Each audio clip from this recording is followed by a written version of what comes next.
All right, welcome back aboard Blurred Force One with your boy Mo and your girl Polly. And this is the Supercast. The Supercast, where we talk about all things superhero in our pop culture media, and that's movies, TV shows, video games. We talk about the news, do some speculation, all of that good nerdy stuff. And before we get into the whole show today, you know what to do. Get down there, hit like on this live stream or this video if you're catching it in the replay. Thank you for joining us. It is, you know what it is. It's superhero summer, and it's Superman week. It's going down in Metropolis and around the world as Superman has flown into theaters. It has made a huge splash already. I think it said 21 million in previews just here in the USA. Lots of excitement going on with it. We are super excited about it. We have both seen it. I think even Polly, you even got to see it before I did. I think you saw it like a few hours. Yeah, a few hours before. But we and lots of people, are talking about it online. If you look on Threads, it's trend. I think the last I checked, there's like 10,000, posts about it. It's a thing, and we got to talk about it because it's Superman, the Man of Steel. He's the greatest superhero of all time. We're gonna give our thoughts about it, but of course, it's Supercast. We do have other news about superhero movies, TV shows, etc. But before that, as usual, Polly first, how you doing? And what you been up to nerdy this week? Pretty great. The nerdy stuff. I've been reading some comics. I've been like regular comics, Moon Knight and stuff. Still trying to catch up on all of that. Been playing some Marvel Rivals, of course. Naturally, my Jeff is Lord now. My Moon Knight is Lord now. Doing great there. And other than that, of course, watching Superman was the highlight of the week. Absolutely. I was looking forward to it all week. But I got a little bit of nerdy stuff in. I finished watching Lazarus, the anime I was telling you about. It ended okay. I think they want another season. But it was kind of cool if you like Ghost in the Shell type stuff. I've been looking for a new anime to watch. Still haven't found a new one just yet, but I'm still, searching around. I also rewatched E.T. I don't know how long it's been since you've watched E.T. Rewatched that last Friday with my daughter, who she'd only seen part of it, so we watched it all the way through to the end. I grew up on it. It's a great movie. Spielberg did his thing with that. And of course, you know what I do every week. What do I do every week, Polly? I got my nerd on a budget this week. Exactly. So I want to show y'all that I didn't get a ton this week. Like I said, I need better income, but I'll hit up my local thrift shop and I got some things. So some physical media this week. So I got this. Yeah, Leon the Professional. I think it's called. Never seen it. It's Natalie Portman, Jean Reno. Yeah. I have heard of it. And Gary Oldman as the bad guy in this. It's a really good one. I haven't seen it in a long time, but it's really good. That was like $2, and for $2 also, Tropic Thunder Special Edition. So I haven't seen that either. You haven't seen Tropic Thunder, so you don't understand the whole I'm just a dude that's playing a dude that's playing another dude. You don't understand the only acceptable blackface in the history of cinema. No. You should check that. You should check it out. It's just I don't know. I saw some images of it or something. It looked like Apocalypse Now, and I don't like anything that looks like Apocalypse Now. It's lampooning it, but it's also lampooning a lot of. Well, yeah, but I haven't seen Apocalypse Now either. Oh, you don't need to. Oh. Yeah. If you've ever seen any kind of wasn't gonna. If you ever seen any action movie, 80s action movie where the guys are in the jungle or whatever, it's pretty much the only version of that I accept is like that sequence from Sinners. Right. That's as far as it goes for me. And it has to include Michael B. Jordan, otherwise I just won't be watching. I highly recommend it. It's really funny. people were like, you could never make this today, and I'm like, you could, you just like would have to be a slightly more clever. But it was already making fun of Hollywood and celebrities and action movies and stuff like that. It's very funny, and Robert Downey Jr.'s character, like I said, the only acceptable blackface in the history of cinema. So, I also got some comics. Let's see. So I got all new X-Men with what's his name? Hopeless. This is when they were fighting the Inhumans. So you got my girl Miss Marvel there. Mm-hmm. So this was I was half off of what it was already low price, so I paid $350 for that. And this I paid $250 for. Wolverine and the X-Men Volume 2. So I look, you can't see it, but behind me there's a stack of comics like this freaking high. And That's good though. I've got to read them all at some point. And last but not least, I got the last of these at the thrift shop. They were holding on to them for me. But I got that. Ooh. Sasquatch versus Wendigo from Alpha Flight. If you know, you know. If you don't know, go read some damn Alpha Flight. That's all I'm saying. Anyway, that's dope. I don't know where the hell I'm gonna put. I gotta rearrange my room. You can see I'm just kind of like. You need more walls. Yeah, I need. You know what I need? I'm telling you need more walls. I need my. Also, you can like hang them in the living room and everywhere. Like, but then y'all wouldn't be able to see them. This is my nerd cave, so like that's the whole you point. You can move. I could, the thing is, I need to win the lottery so I could just. What I need, no, you know what I really need? I need that. No, I mean, you can move around the house with the camera. I don't feel like doing that. Maybe I'll do it. Too much work. Yeah, I'm outgrowing this room, but I'm gonna figure it out. So, yeah, that's all we did for this week. But it's a supercast. We are gonna talk about superhero related news as usual. We got a good amount to talk about before we dive into Superman, so you guys bear with us. I mean, this might be a little bit of an extra long show, but we are live streaming, so it's all good. We have this week where we're going to talk about the passing of Julian McMahon, who is an iconic face in superhero movies, I think. There's a rumor about Werewolf by Night.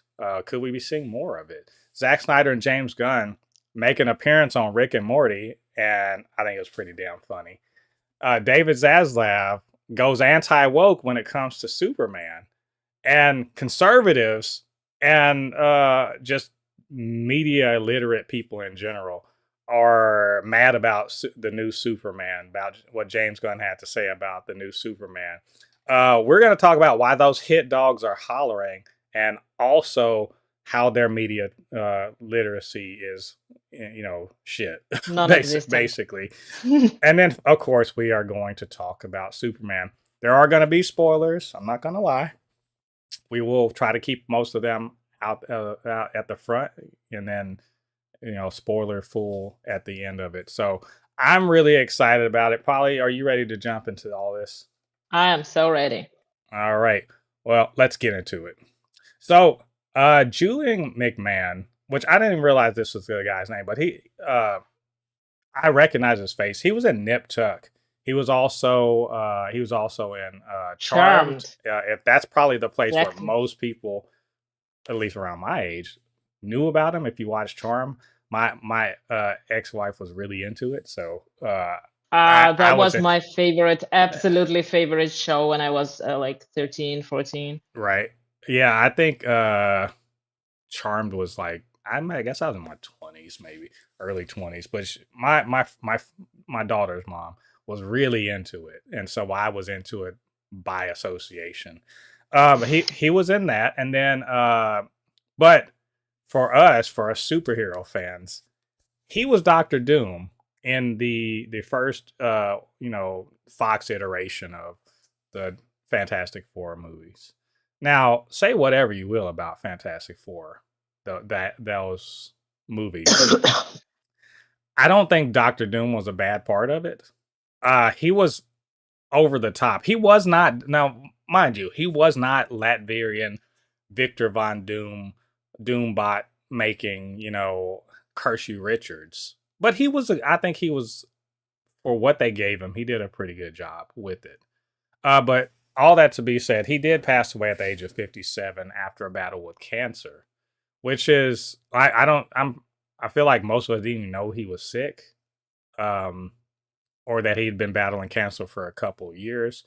But he did pass away, and his wife, kind of put out into the media that he succumbed to cancer. So I just wanted to sort of, kind of.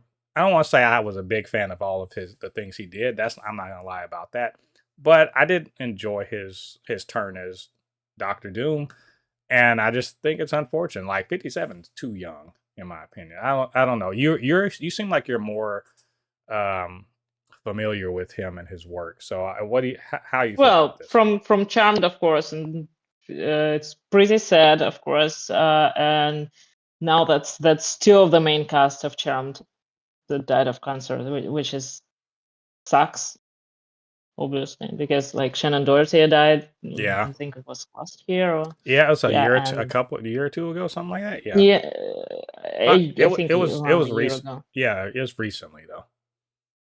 Yeah, so yeah, that's awful. Yeah, and pretty heartbreaking for the fans, because like I am in several groups on Facebook, on Charmed groups. mm-hmm. So that was a big thing there. Yeah, and yeah. He did he have enough? Did he bring enough anti-Reed energy for your liking? Yes, actually, yes. Besides, like I remember the pretty comic book accurate look, which is something that they fucked up in the later movie. Yeah. Well, I always thought it was weird that he got that because the cosmic rays turned his face metal rather than just like, no, it's just a mask, man. It was weird. I was like, why are you doing that? No, I think that first, like it started turning into metal, and then he put on a mask. Yeah, it was something weird, and I was like, I get it. Why? I was like, why cover up that pretty face? That's ridiculous. Like, but also it's pretty fair and reasonable for them to like try to include Doom into whatever is Fantastic Four was doing in the beginning, because they've been trying to do it for years. There's always like some connection that they're trying to. Yeah, it was without going back to the early like college years and stuff. Yeah, I mean, I think it was they had to put Doom in there. I don't think that their understanding was good, but they put him in there. I think he did a good job at what he had. He did a good job. So, but the Julian McMahon passed away at 57, gone too soon. Rest in peace. And we're, as we always say, glad we had him while we had him, and for all the things that he did. So, just y'all go watch some Charmed or something like that. There's a rumor, Holly. There's a rumor. This is for you and for me too, because I really loved it. Werewolf by Night might have a sequel in the works. Yeah, apparently Marvel, and this doesn't surprise me. I think Marvel's probably developing a lot of things, and in fact, they've said pretty much we're going to develop a lot of things that aren't going to become anything, right? But I think this is a no-brainer. Like, no shit. A Werewolf by Night sequel in the works. So this came up across my feed, and I want to say the Cosmic Circus or something was talking. And we can't trust shit that they say, but this seems reasonable. That they might want to do this, especially because there's this thought that mutants and magic are gonna be part of the next Magic phase. Is a mutant. Yeah. Well, Magic the mutant. Yeah, Magic with a K and also Magic with a C. And the supernatural side is gonna get explored more in the post Secret Wars era. So a Werewolf by Night sequel sounds like a great idea to me. I think it's no secret that it's one of the better things that they did post Endgame. And I know you loved it. So, like, absolutely. Do you buy this, and do you want it? Well, it's too good a news to be true. I just don't trust it. I don't trust it. When it's so good, I don't trust it. Of course, that's something I would want to see very much, and I think that Marvel should hold on to the creator of this amazing feature for dear life, and they are doing that. Right. But this was quite an experience. This was one of my favorite things that Marvel has ever done, and well, that would be awesome to see it. Right. Yeah, I hope think that so. it's true. I really hope that it's true, but I just don't have enough faith in them. Right. Yeah, I would want to see Jennifer Kale show up in something like this, or like just a witch or something like this. The only thing is that I'm not sure which time period that is set in, and I don't want it to. It doesn't need to collide with the main universe or whatever is going. I think it needs to be its own thing, and it's great if it can remain that own thing. Yeah, the reason why I say Jennifer Kale because of Man Thing as a part of it, and Man Thing and Jennifer Kale. But and let me pause real quick. Shout out to Joe for showing up in the live stream. My dog, Muscles in the Multiverse, is in the house. We appreciate you for showing up. So, but yeah, I think you throw in. Man, you got to have Man Thing. Man Thing, I loved him in the first one. But I also really want to see Elsa Bloodstone some more. I think she got some shine. Oh, in there, yeah. But there's so much more to her, and I forget the act. I hate what's her name? I don't remember her name, but I remember that I knew her from The Nevers, which was just Whedon Project, the last one. And she kind of, her character there reminded me of Buffy, which is what Elsa Bloodstone character reminds me of. So yeah, it was like I love probably the perfect casting choice. Yeah, it was such a great show. I want to say her name was Rachel Donnelly, but I'm not sure if that's true. But apparently she had been an Outlander also. But I loved her, and I loved the Nevers. I hate that it didn't get any further because Joss Whedon's a piece of crap, and like literally, the Nevers stopped because of him. And it's like the first half. Yeah, but I haven't even seen that. It was his project. Yeah, I get it. It had all his signature features, all his signature characters. The melody character was pretty much it's pretty much Drusilla, only with knives and stuff. So yeah, I really makes sense. But I want to see more Elsa. I obviously want to see more Jack Russell. I'd love them to go back to Moon Knight. Go back to Michael Giacchino and let him cook. That's all I'm saying. Let him cook. Of course. Keep stay in that Hammer style, and then just kind of grow the supernatural side. I'd love to see that. We'll see. We'll keep an eye on this. We'll let you know if anything comes out of it. Probably, but I figure a few years from now. So I know not everyone's a fan of this show, but I'm not. I like it well enough. I haven't watched it beyond season 1, but Rick and Morty, for better or for worse, Rick and Morty is sort of like the South Park of nerd shit. If that sounds about right. And so usually nerd things show up on it and they make commentary on it. So with that in mind, Zack Snyder and James Gunn cameoed on Rick and Morty. Very hilariously, I might add. Because Rick is mad about something related to a WB movie. So there's just a little thing where they kind of have a little talk about Rick and his interference and James Gunn's just mad about it. He's like, who the fuck is this guy?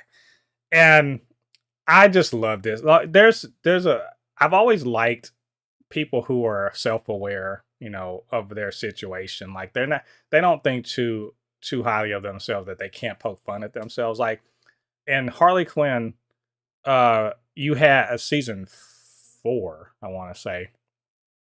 James Gunn showed up as himself, where he was directing a movie, right? Or and it had Clayface. Yeah, it was hilarious. I thought it was hella funny. And apparently he also showed up in a Teen Titans Go or something like that.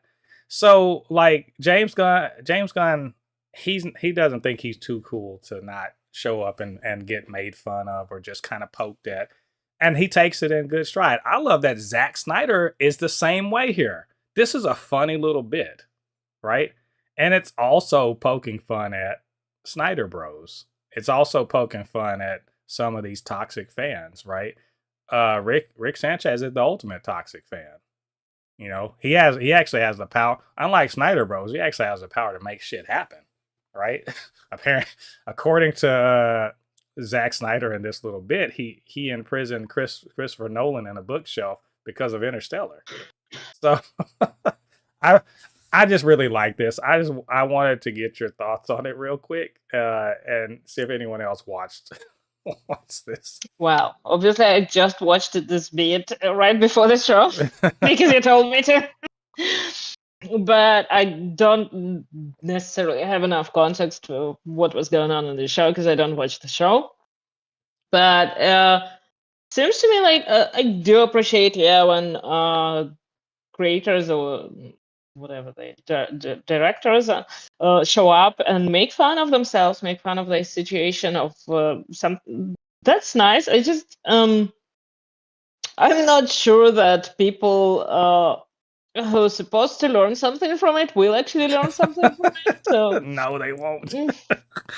yeah, but everyone else gets to have a laugh, which is the people who need to recognize themselves. they never will. They're not they're not gonna get it, but it's fun. Like, and by the way, I people may think from my commentary, and I don't know why, because I always say that this isn't true, but like, I don't hate Zack Snyder. For the most part, I like his output. Like, I can't. I don't like his movies. I can't stand Rebel Moon because those two are whatever or bad. And that was bad. But I mostly like his output, and I'm not anti-Snyder bro or Snyder cult because of him. For him, the only thing I have against him when it comes to that is he won't just outright say, "Shut the fuck up, you dummies," like he should. He needs to shut them down. He kind of makes it. He kind of makes hay off of their. He doesn't make it go away. Yeah, he won't. But also, there is another problem that I see is that I mean, he does realize that it's because of them, in the large part, that he got the money to make that god awful Justice League. Yeah, 4 hours of torture. Look, I'd rather read about Reed Richards for 4 hours than watch that again. I don't mean to be rude. Like, some of you like it, and you're well within your rights to like it. But just, in my opinion, it was horrible. Yeah. But that's the money that maybe a better creator didn't get. Yeah, that's we didn't get Batgirl, which we don't know if it was bad, but I would rather that's just unfair. Yeah, I would Very rather they have, because they spent I want to say they spent $40 million to finish that movie. They could have spent that on Batgirl. Is it really finished, that movie, or shoot it from the ground up? Because are you talking about? Well, I'm talking about just. It seems like he just did it all. Well, I think they spent it to finish VFX and everything, but they could have done that on Batgirl. I think because I'm not sure it was even ready. I think it wasn't. Like, they had to do a lot. They spent $40 million to finish it because they needed to finish VFX shot and everything. I would rather they had, because the theatrical version of Justice League is fine. Like, it's not great. It's fine. I think the at least it's short. The Snyder cut improves on it, but not in a way that justifies an hour and a half extra and $40 million more dollars. I don't think so. And they could have finished Batgirl, but either way, I thought. And then Rebel Moon was just Rebel Moon was garbage.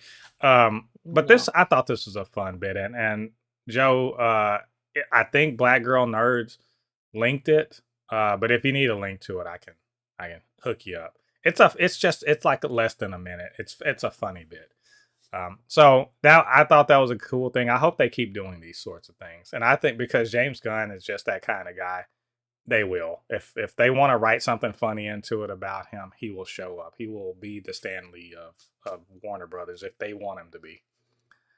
So, speaking of Warner Brothers, hey, remember like a few years ago, probably 3 or 4 years ago, they were talking about that Ta-Nehisi Coates and J.J. Abrams were gonna develop a Val Zod, movie, a Black Superman movie. That's basically for you guys that don't know. J.J. Abrams. Yeah. He was gonna put J.J. Abrams. Yes. We have Ryan Coogler, and they call J.J. Abrams. Well, listen, J.J. Abrams at the time had a ton of pull. Remember that he had that big development deal. He had a big development deal with Warner Brothers that came to nothing, by the way. Thank God. But it was like a $400 million deal or something like that, where they were getting first looks and for whatever he was developing. Nothing's come of it, but this is going to be one of those things. Ta-Nehisi Coates, of course, he did a pretty legendary run on Black Panther that influenced a lot of the Black Panther. His work did a lot to influence the Black Panther franchise at Marvel.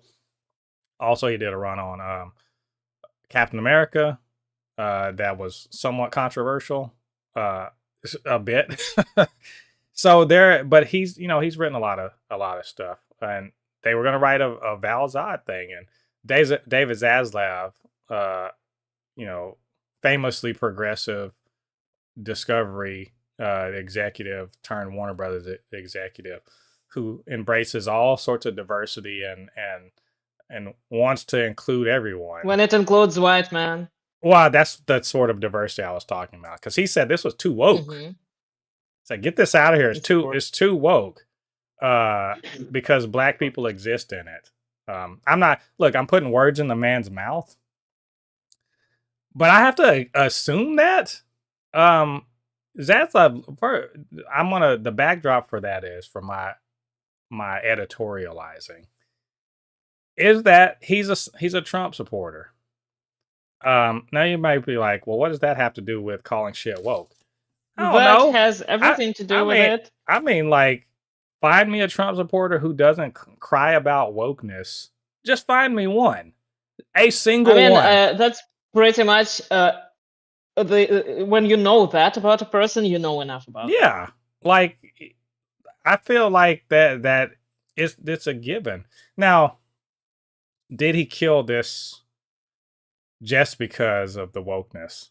I mean, I think that it's more like, I think a bunch of white dudes that complain online will probably hate this off rip. But it definitely is that. And like, the anti-woke thing really is just, I don't want to see Black folks up in this thing. There's also the aspect that he's a right winger, but also he's an executive. And all the executives are scared as shit of getting on Trump's bad side right now. Every one of them. No matter how progressive they are, they're running a business. And it's pretty clear that the Republicans are going to punish anybody that they see. Like, they're going to use the power of government to punish anybody that goes against what they want. So, I mean, this, from a business standpoint, I get it. Why poke the bear, so to speak? Why get into trouble when you don't need to, when a perfectly good white man, Superman, is right there? And so I get that. What pisses me off, I guess,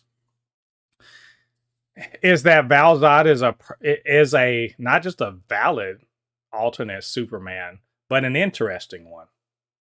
There are versions of Black Superman. There's one that's from an Earth where, it's flipped, where white people are minority and Black people are the majority.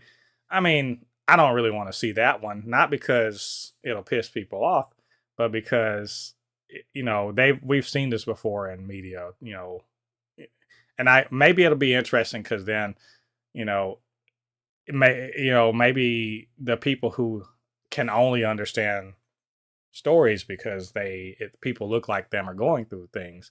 Maybe they'll get things, but I kind of wanted to see the Valzad where he's president of the United States and all this other stuff. I want to see that stuff. And it sucks that we won't get to see it. And I think Ta-Nehisi Coates was going to handle it pretty well. Anyway, I've rambled a bit. Are you surprised? Did you want to see this? Was it, Do I look surprised? that's the face when you're completely surprised by things. Oh, shocking. Yeah. Unfortunately, there is no surprise here. There is not even a little bit. And I mean, I guess that I don't feel like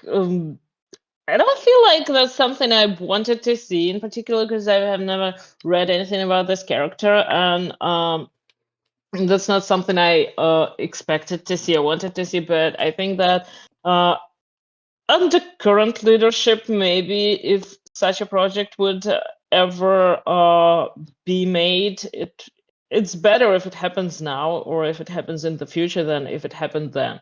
Because then, back then, I don't think that DC had enough footing or understanding of what they're going to do with all the projects. So it would be kind of like Blue Beetle, which is an okay movie, and I know that many people really like it and really enjoy it. I probably need to watch it to really enjoy it, but it was an okay movie on first watch, and but it kind of exists in this limbo where it doesn't have any connections to the current universe, but it was supposed to be connected to the old one, so you don't really know. It could be. I think the idea is to bring it into proper DCU continuity, because it wasn't connected enough to the DCEU, just like Peacemaker, which is good. Just like Peacemaker, but I think they said in the little article I read that it's not off the table. It could still be developed.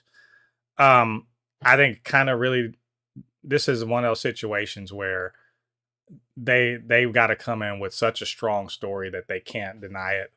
They can't say no to it, because it's an uphill battle. Let's just admit it, right? It's just an uphill battle. As I said before, and Joe said in the comments, he was like, in response to find a MAGA person who doesn't use the word woke. He said you won't find one. And that's true. We got to remember that this is there's a cultural backdrop going on here. So if you want to put out any, and by the way, this is not a new cultural backdrop. People are, especially younger people, like people in their 20s or whatever, are like, we didn't have this problem with race back. Shut the fuck up. Back when? 20 years ago? First of all, how the fuck would you know you weren't alive? Or they'll be in their 30s, like, in the 90s, we didn't have these problems. We did. We had these problems. You had different problems, like going to school. Yeah, you did. The thing is, don't confuse your lack of awareness for a lack of a problem. People are bitching about Wesley Snipes being Blade. People are always bitching about a black person, and people even saying, they had Billy D. Williams was Harvey Dent in the 89 Batman. No one complained about. They did. You weren't aware of it. This is always a problem. So the cultural backdrop is always going to be anti-blackness. It just is. Black people have to justify their existence in any place, in any space. Always. So whatever script they bring to the table, it can't even just be good. It can't even be great. It has got to be stellar, because it's got to overcome the bullshit from the nerdrotics and yellow flashes of the world, who are gonna do what they always do, which is see a black person and then gin up a lot of negativity towards it before they ever see anything from it. Just the thought of a black person in a prominent role in a superhero thing is enough for them to stir up their fucking followers. So it's got to get over that hump, and it can't just be aight. It's got to be great. So we got to find a creator that's so passionate about it that they can deliver a script that is undeniable. Will they do that? I don't know. We'll see. But Zaslav, It ain't gonna be J.J. Abrams. Well, J.J. Abrams the thing is having a big name attached to it is important. That's the only reason why this is even a thing, is having J.J. Abrams is for better or for worse, he has a name in the industry, and he can get things across the finish line. Can he though? I mean, finish line. Funny you bring up finish line in the same sentence as J.J. Abrams. He at the very least, his name means something, and it gets money. Well, yeah, it gets money moving. Ryan Coogler is about it. He's at that spot now where he can get things moving. You could, even if they got Jordan Peele. Jordan Peele is he can get things moving. That's what you need. Is you need a producer, you need a production partner that can get things moving. You need a writer that is passionate about this. Those two things ain't happening. We'll never see Valzad. That's so we'll see. And Zaslav being Zaslav, ruining WB Discovery. So in the name of anti-wokeness. So speaking of anti-wokeness, you can't see this, Polly, but the image I have up is failed screenwriter Ben Shapiro, which by the way, I saw this morning. He's like, I got a review coming. This movie was ass. He's talking about Superman. If you're listening to Ben Shapiro, he's a failed reviewer too. Yeah, he's a failed screenwriter that's still bitter about the fact that he's trash at screenwriting and no one wanted him to work in Hollywood. Shocking. All I know about this guy so far, it's everything I know about him I know involuntarily. But all I know about him, Scream failed at everything. Well, and you know he's, I want to say he's a bit of a nepo baby. I think he comes for money already. That's why he thought he could just go and do whatever. Okay, can't come from brains. And by the way, Damon, my guy, good to see you in the chat. Thanks for joining us today. He says Zaslav must hate making money. I think he sees in a reasonable way that a lot of hate is going to come at a black Superman, but also he's a right winger. Like, well, let's get it. Like, they do actually love money. They love money, but that's the only thing they love. Yeah, they love money, but like, I think as a white man, as a right wing white man, he understands the way they think, and he's like, yeah, they ain't gonna like this. But thanks for joining us, man. For showing up into the chat. But I was saying, Ben Shapiro, he's one of many of these. Like, he's a mediocre white dude with a platform based on grievance and right wing bullshit. Generally speaking, if you ever, and also he has one of the most annoying ass voices. But all that being said, he didn't like it. At least he saw the shit. That's good. He saw it. Because a lot of people were posting about how it was trash and everything like that before the movie ever fucking came out and it was available to see. Naturally. And even Fox News are jumping on what Gunn had to say about it. He said James Gunn said it's an immigrant story. It's about, the importance of kindness and overcoming. That's okay. In your mind, that's a pretty unobjectionable thing if you're not a piece of shit. If you're not a piece of shit, you should be like, yeah, an immigrant. Because look, I know you're originally from Russia and you live in Latveria now. But you've seen enough American media over the course of your life. What is and up until like 10 years ago, 10, 15 years ago, they're like, give us your poor, your tired, those seeking freedom and all. Yay, immigrants. What they should have put an asterisk that said from white countries, because that's what they meant. That's what they meant. But they said it sounded all good, right? And America is a melting pot, for better or for worse. People from all over the world come over here, right? The American dream. That's the lie that they sell you. But they come over here to have a better life, right? Or to participate in the American experiment, whatever you want to call it. That has been the propaganda from before I was born, from that, in the 50s they were talking about I think it. it was like from the 1800s. Yeah, it's from or the very, but the propagandizing included Superman. You can find comic book stuff where Superman's like, hey, we're not going to discriminate because of where you're from or what you look like and all that. You can find it from the 50s, the 60s, all throughout comic book. So these except the 40s, then he was like, they were like anti-Japanese people. Yeah, they were like, yeah, Japanese people were going to be racist. But we're gonna include everyone except for you. Yeah, so I'm getting to a point. The point being, conservatives have brain dead takes about Superman, and it reveals who they are. Funny you mentioned brains in the same sentence as conservatives. it's like like they're not just their brain dead takes, but they also reveal who they are as people. Of course. If you find the idea of kindness upsetting, it's because you are a hit dog hollering about the fact that you're a piece of shit. It's just true. No one can get mad about a character who centers kindness and just being good to people. Who gets mad about that? Oh, only people that are shitty. Okay. Telling on yourselves. You don't like the immigrant story, this is an immigrant story.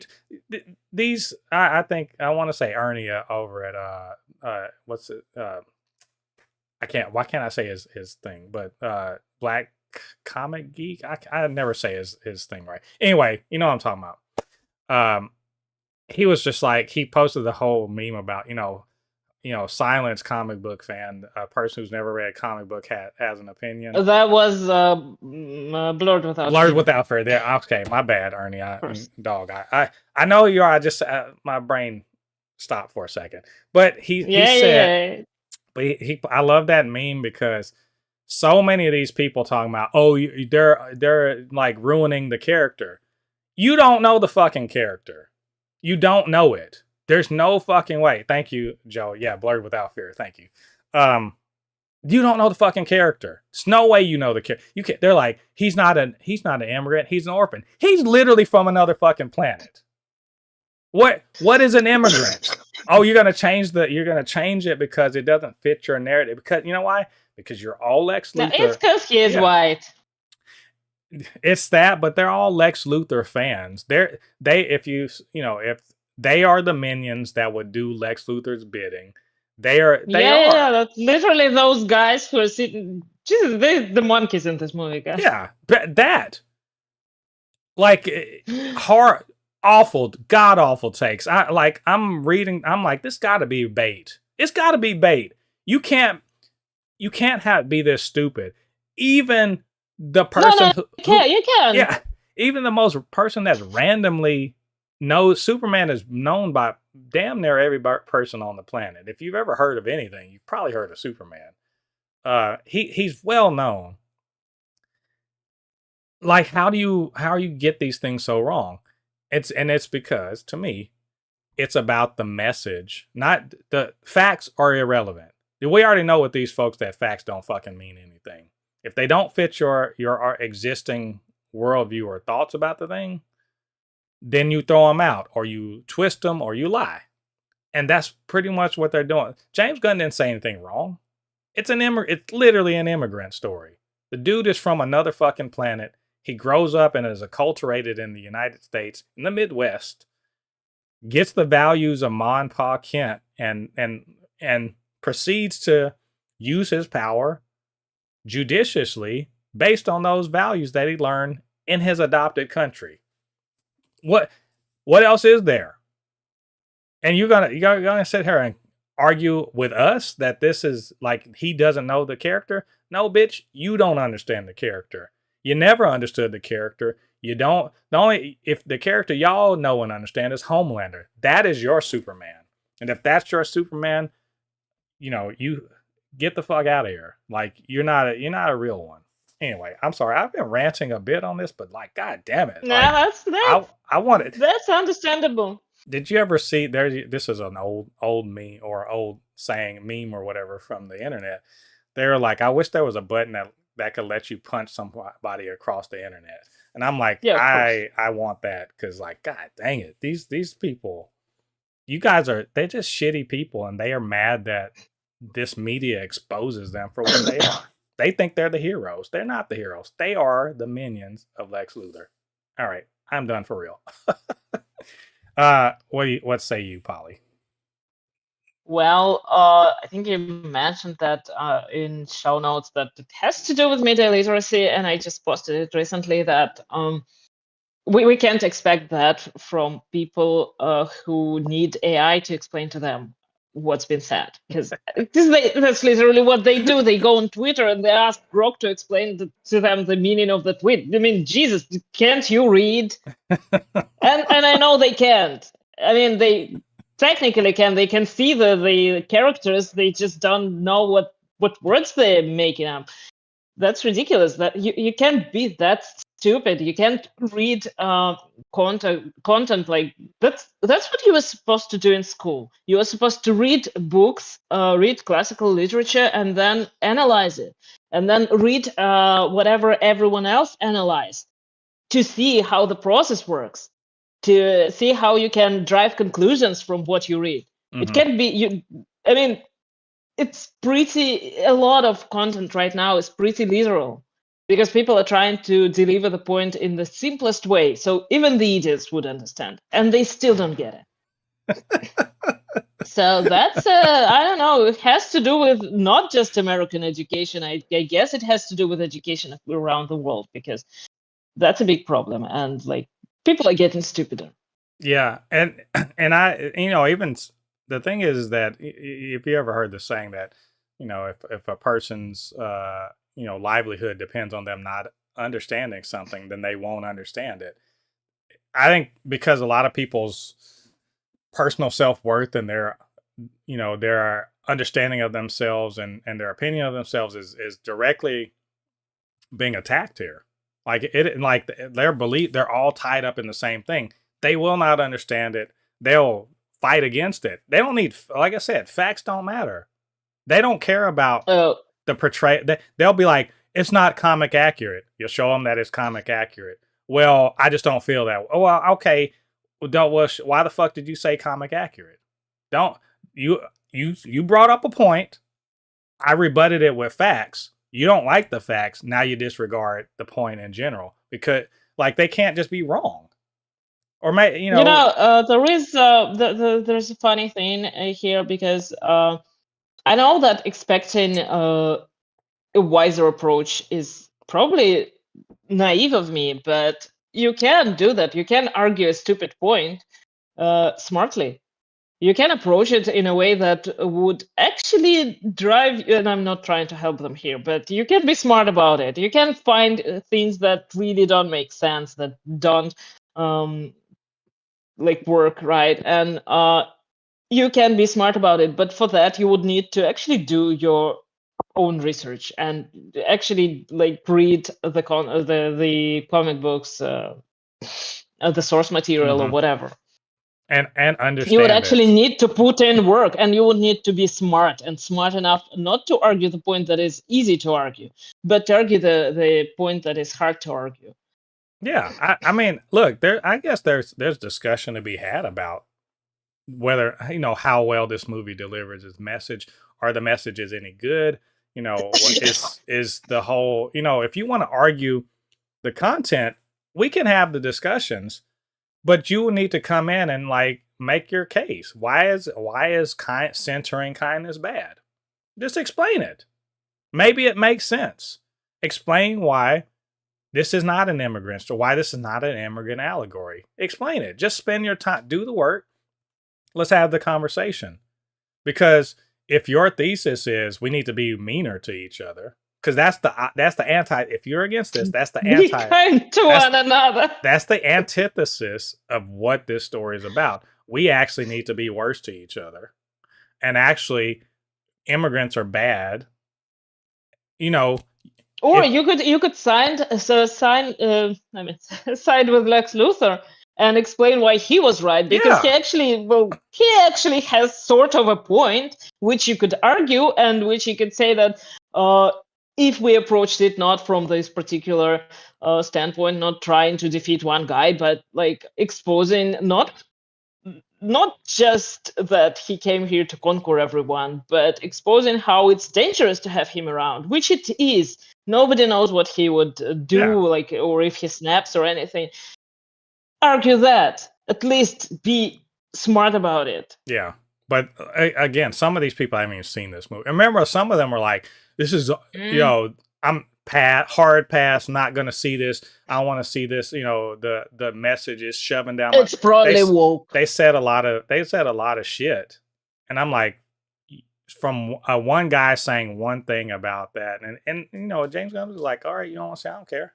Doesn't bother me. Go, you got plenty of other shit to go watch." But like, it's You know, and these are the same people who got all the energy to go and put fake reviews, and it's just like, no, like if you're gonna, also makes me wonder, like, what do they want in general? Like, what do y'all want to see? Because this is a story about a white man. The white man is the main character. What the hell do you want to see they want if an you don't alpha, even like this? they want an alpha male bro. Like they want someone who's and you even saw it. The White House posted that picture of the Superman poster, but with Trump. That's what they Oh. want. They literally just want Homelander. They want Trump, basically, with Yeah, but they don't superpowers. want him to be the bad guy. They want Trump with superpowers, but they don't. They get the thing is, I think that they understand that they are the bad guys, and they're trying to rewrite history. They're trying to rewrite the narrative so that actually we're the good. Actually, being horrible to people is good. Actually, being a strong man that lords your power over, that's actually good. They're trying to rewrite the narrative. And unfortunately for conservatives, you guys are generally shit at making good media. Just in general bad at it. And so actually the liberals get to have the reins of pop culture. And so you're always going to get shit on. You're going to get shit till y'all get good at making things. And here's the fun thing. They can't. They can't because their whole mindset and worldview lacks empathy. And you need empathy to write stories about people that ain't you. There you go. Y'all are always going to be bad at it until you get. You also need to like be educated enough to write stories about people who are you, and they don't have that, because like, what kind of education do you get from like being homeschooled by your conservative parents or whatever? You in order to make good. They don't know shit. I think in order to make good stories, you have to be able to think like people who aren't you. You have to be able to empathize with them so that you can actually present them in a way that's believable. And you got even if you're making a pro-conservative viewpoint, you have to be able to present the other side correctly. Otherwise, it's recognizably a caricature that doesn't work. So anyway, I don't want to belabor it too much because I do want to talk about Superman proper. Terrible takes. Stupid. We're gonna have to engage with that trash for like the next few weeks. And beyond, I never engaged with them. Beyond, because I just send them packing. we're gonna pack up your banjo and go home. It's gonna be showing up in Fantastic Four too, so we'll see. Anyway, these guys suck. Let's talk about four white people. Jesus, like the hell you want? Let's talk about Superman itself. You again probably can't see this, but my caption is Superman is an instant classic. Not bearing the lead. If you see me on social media, I've already said what I had to say. I don't like to do all caps whenever I say stuff on threads, but I said all caps. It's fucking amazing. It is. True. It's true. It's great. I expected nothing less. No, like by the way, I've been in a Superman like embargo in my social media, on YouTube. Every time there's a trailer, I look away. Every time there's a clip, I look away. Every time someone posts something, scroll past it. I look all of y'all, and I know like Black Girl Nerds and various they all, that's their job to put out stuff talking about. So nothing. And I'm all for that. I've been ignoring all of that shit ever since that first trailer. I'm like, I'm 1,000% in. I don't want to see anything else. And so, because I wanted to see it on the screen first. And I'm so glad I did that. Spoiler alert, and it's not even really a spoiler alert. The trailers we saw, 95% of that is the first like 20 minutes of the movie. I'll say 85% of the first 20 minutes of the movie. So an awful lot of that movie you have not seen yet, and it's fucking worth the wait. And also the story. Fortunately, the trailers in no way spoil the story. It does not spoil the story. Well, let me spoil the story for you. Lex Luthor is the biggest hater, and he got his sights set on the person he hates the most in the world, aka every fucking Superman story ever. Like if you didn't know it, Lex Luthor can't stand Superman, and he is really gonna go out of his way to get his ass. I will also say that if you have ever read, if you've ever read All-Star Superman, it's so much of that DNA is in this movie. Yeah, I was gonna say that, and that's actually a very healthy because in our movie theaters we didn't have any popcorn buckets, any cool stuff, but we did get this. Nice, yeah. That's cool. That's really cool. Yes, and this is like a short version of All-Star Superman by Grant Morrison and Frank Whiteley, which is one of the few Superman runs I read, and it feels like throughout the whole movie, it feels like it is very much inspired by this run.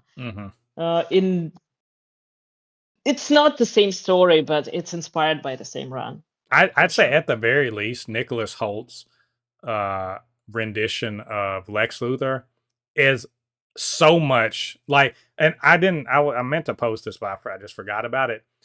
If you want to know how Nicholas Hoult plays Lex Luthor, that scene from All-Star Superman where he's in a cell and Clark is just like, look, I gave you my power. You have all the brains, you had all the money, you had everything to save the world, like you keep saying you want to do. You want to save the world. And you didn't. What'd you do with it? And he's just, and remember he and I'm paraphrasing because I may be remembering it wrong, but he says all this stuff. He's like, you had everything, and I got out of you had everything, and I got out of your way. And what did you do? And he spits at him. Remember, he spits at Clark. Because it's never been about Lex Luthor's never been about saving the world or improving it or anything. It's always been about tearing down Superman. And that's his energy in this movie. And I fucking love it. So let's, I do good, bad, with, weird stuff. Great performances. There's too much in this. I think that I love that it hits the ground running. It tells you straight up, this is a world, like if you ever, because I always say this about New York City and Marvel Universe. Why the fuck does anyone live in New York City? And you might ask the same thing about, why would anyone live in Metropolis? This is wild. It's because this is a world where, and this is not a spoiler because, James Gunn said this in interviews and stuff. This is a world that has known about metahumans for 3 centuries. So this is a world that has grown up in the modern age, has grown up knowing there are people with superpowers. They exist. They are just things. And so when you see shit like from the trailer where there's a monster in the background, right? That's fighting, and Superman's just kind of sitting up there putting his boots on or whatever.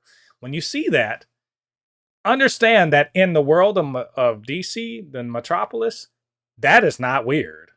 That is just it's like, oh, a tornado's coming through. Let's shelter, let the professionals handle it, right? And I love that it's a lived-in world. where these things are just real, right? And the world exists and grew up around the fact that these things are real. Uh, I it feels like they knew that they couldn't waste time explaining superpowers. They just had to exist. Yeah, but they did a great job of actually delivering exposition. Mm-hmm.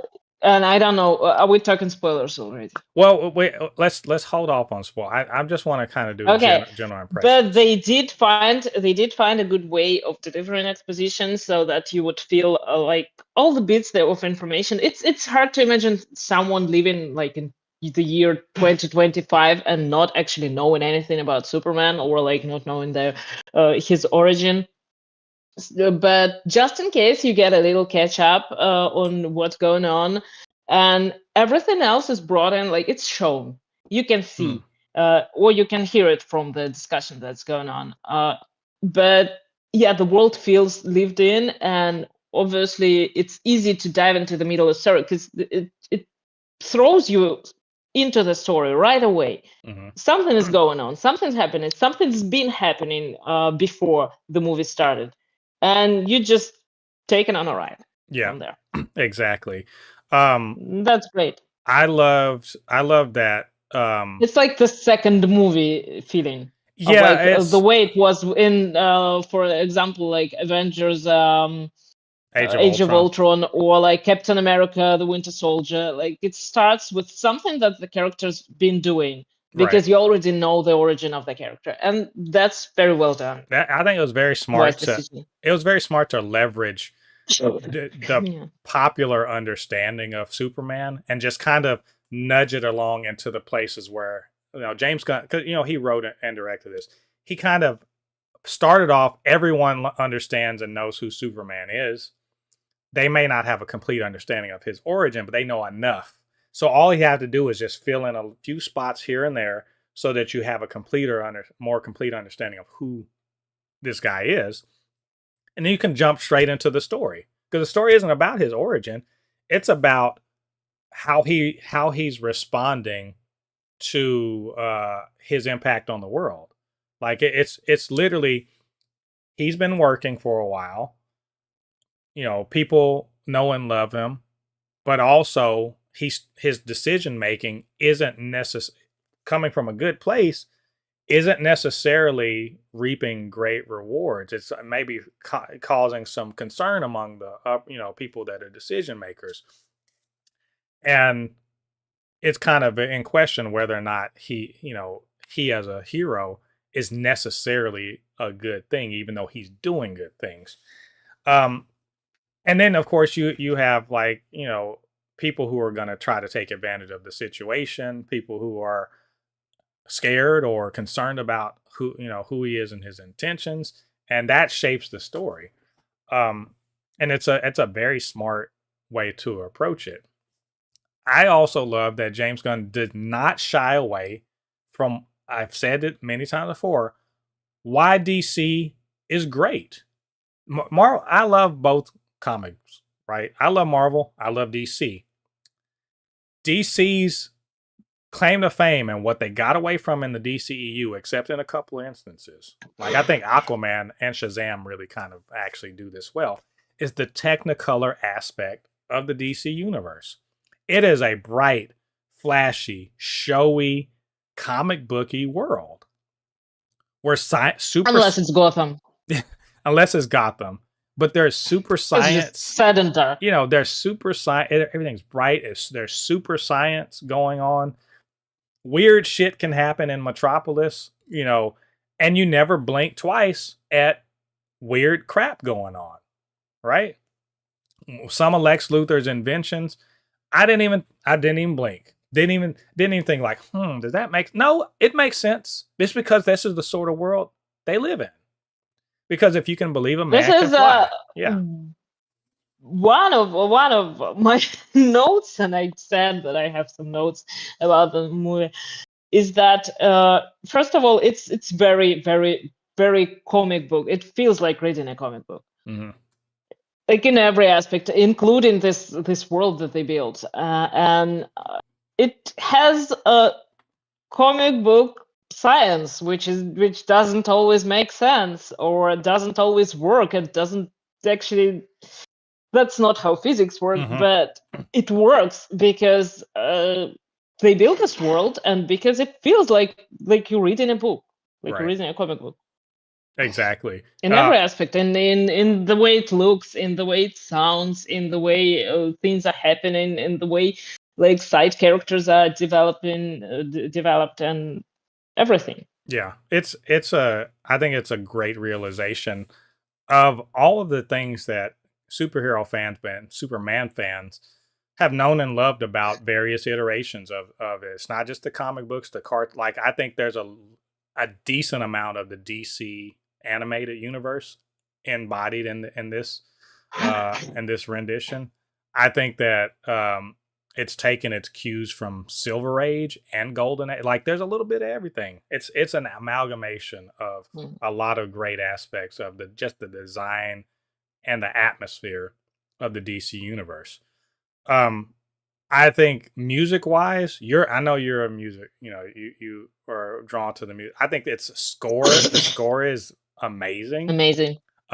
It pays a lot. It's very epic. It has this grand feeling that something epic is happening and something great is happening, and it keeps you all the time. It keeps you like in this very uplifting space, I guess.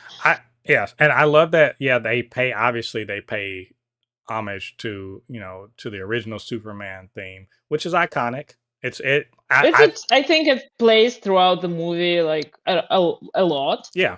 But it's orchestrated differently. It's less fanfare sounding. It's more symphonic sounding. Yeah, and they pick great places to put it. But I will also say I really liked the small moments and the music that they like. One of my favorite moments, and again, this is not a spoiler. It's literally in the trailer. There's the moment when Clark and Pa Kent are sitting next to each other and they kind of embrace. That part is the music is just right. It's just right for that moment. It's a beautiful moment in the whole movie. So music's great. I thought the directing was fantastic. I thought the action was fantastic. And I'm not just talking. I mean directing. It's directing of the action, of the setups, but also character moments. I think some of the character moments are so good because the cinematography is great too. But they give characters time to breathe, to kind of embody time to feel the space, to feel that moment, and it allows the actors to really kind of emote in a way that kind of like puts emphasis on the scene. And I know this feels a bit like of an ephemeral sort of commentary, but a director can get in the way of his actors. They can get in the way of, because they want to do all sorts of shit with like camera movements or angles or whatever. They can get in the way and not really let actors express themselves. But that's never a problem in this. And I think that's due to the fact that James Gunn, for all his affectations as far as like his style and it's comic booky and all that other stuff, at the end of the day, he cares mostly about the emotional journey of the characters. Like the fighting and stuff, that's icing on the cake. He cares about the emotional journey of the characters. And so giving them space to like really do their thing on screen is paramount. And he backs away and doesn't get in their way. I love it. Oh, there is also like I was thinking about that. Again, one of my notes that this movie makes Superman, and specifically Superman, very incredibly human. And I always my personal opinion is that it's easier to portray a crazy character, a villain, or like anyone going on screaming and stuff like that. So it's easier than portraying a calm, collected character, or like a character that is as Superman, often shown through the actions of others around him. But this story, it focuses on him, and it focuses on him enough to make him sympathetic and to make viewers really understand him. And it's shown through his actions, his emotions, his decisions, everything. That's incredible work, and that's incredible acting performance, in my opinion, too. It's kind of like Captain America. Making him interesting was very difficult, and that's the same thing here. And I'm glad that they succeeded. I'm glad that we got the movie that we did. Yeah, it's amazing. You're 1,000% correct. The writing for Clark as a character, his emotional journey, there's a part of the movie that is a huge blow to his understanding of who he is as a person and his role as Superman, and it really makes him question himself and makes him question his understanding of the world and everything like that, but also gives him an opportunity to recenter himself and to understand that, this bit of information that he learns doesn't change what he's done before or his guideposts as to what's right and what's wrong. I love that, because Superman is often portrayed, especially by people who don't know, don't read, and don't understand. He's often portrayed it like, he knows better. He's super powerful. He's untouchable. He's just a Boy Scout. It's such a simplistic look at a narrow character. Yeah, view, extremely narrow view of a character. And that's not what the comics make him out to be, because I think that he talks about teaches other characters a lot about what a hero is and what a hero needs to do, and I kind of feel like these lessons that come from the comics, they're all put in this movie, and so well. Yeah, it works so well.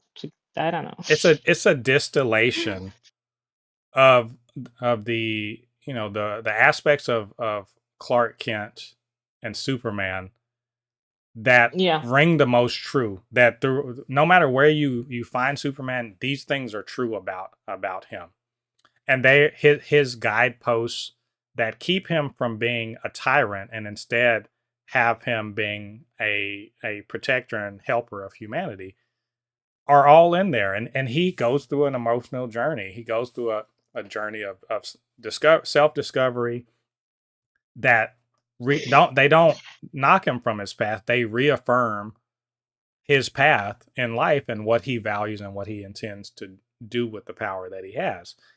It also, the writing of this movie also, it lets other people also have their journeys. Lois Lane has a character arc in this. She has a character arc not because she's a markedly different person from the beginning to the end, but her understanding of her place within not just Metropolis, but within Clark and Superman's life. She's struggling with it, and she has to find out how much does this person, because she is convinced that she can't make it work.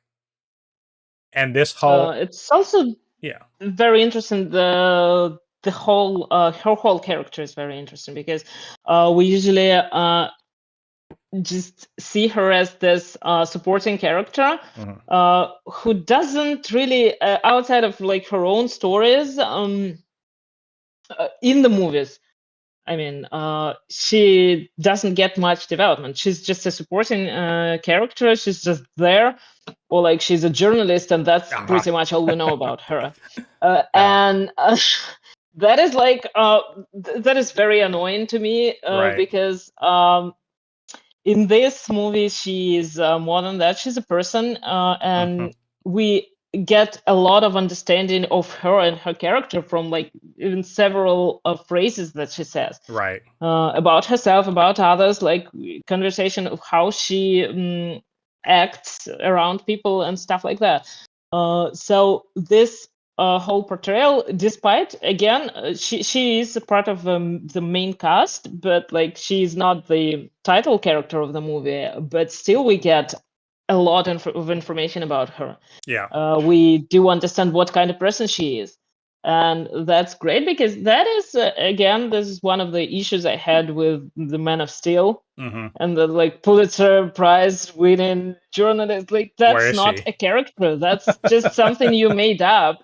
Right. And she doesn't bring anything to the story, Right. actually. But in this case, yeah, she brings a lot to the story. She brings a lot to Superman's character, and she actually has her own character that's growing and developing. Exactly. And that's awesome. But I want to shout out Derpy Entertainment. Thanks for joining the live chat. Says, "Cause I'm a punk rocker." Yes, I am. That's a that's a good pull. Look, that little scene where he talks about, well, maybe that's the real punk rock. I was like, if y'all, okay, if you don't understand Superman in this time, in this place, in this era that we live in, he's right. We just talked about the bad takes, about the bad takes where people are acting like being kind is bad. That, I mean, I'm James Gunn is like, he's like, Nostradamus calling that bullshit out. But I loved that as far as Lois is concerned, it's a trope that she's just always, Superman's always saving her, right? And that she's putting herself in danger and all this stuff. Well, in this case, by being a journalist, yeah, obviously. But in this movie, I think that's lampshaded, and in a good way. She is willing to put, like any good journalist, she's putting herself in the thick of things, in the fray. She's going to bat for the things that she cares about, the things that she thinks is real, that's important. And she calls out people for their bullshit sideline, sitting on the sidelines. So she puts herself out there. Like, people often be like, oh, she's putting herself in danger because she knows Superman will save her. She does not know that Superman will save her. She knows the right thing to do, and she's going to go out there and put herself on the line. And that's a Lois Lane I can get behind. I think Rachel Brosnahan brings the best Lois Lane. Now, y'all don't have to agree with me. I think she's the best one that we've seen so far. And finally, there's no, like, the joke about her not being able to spell, because come on.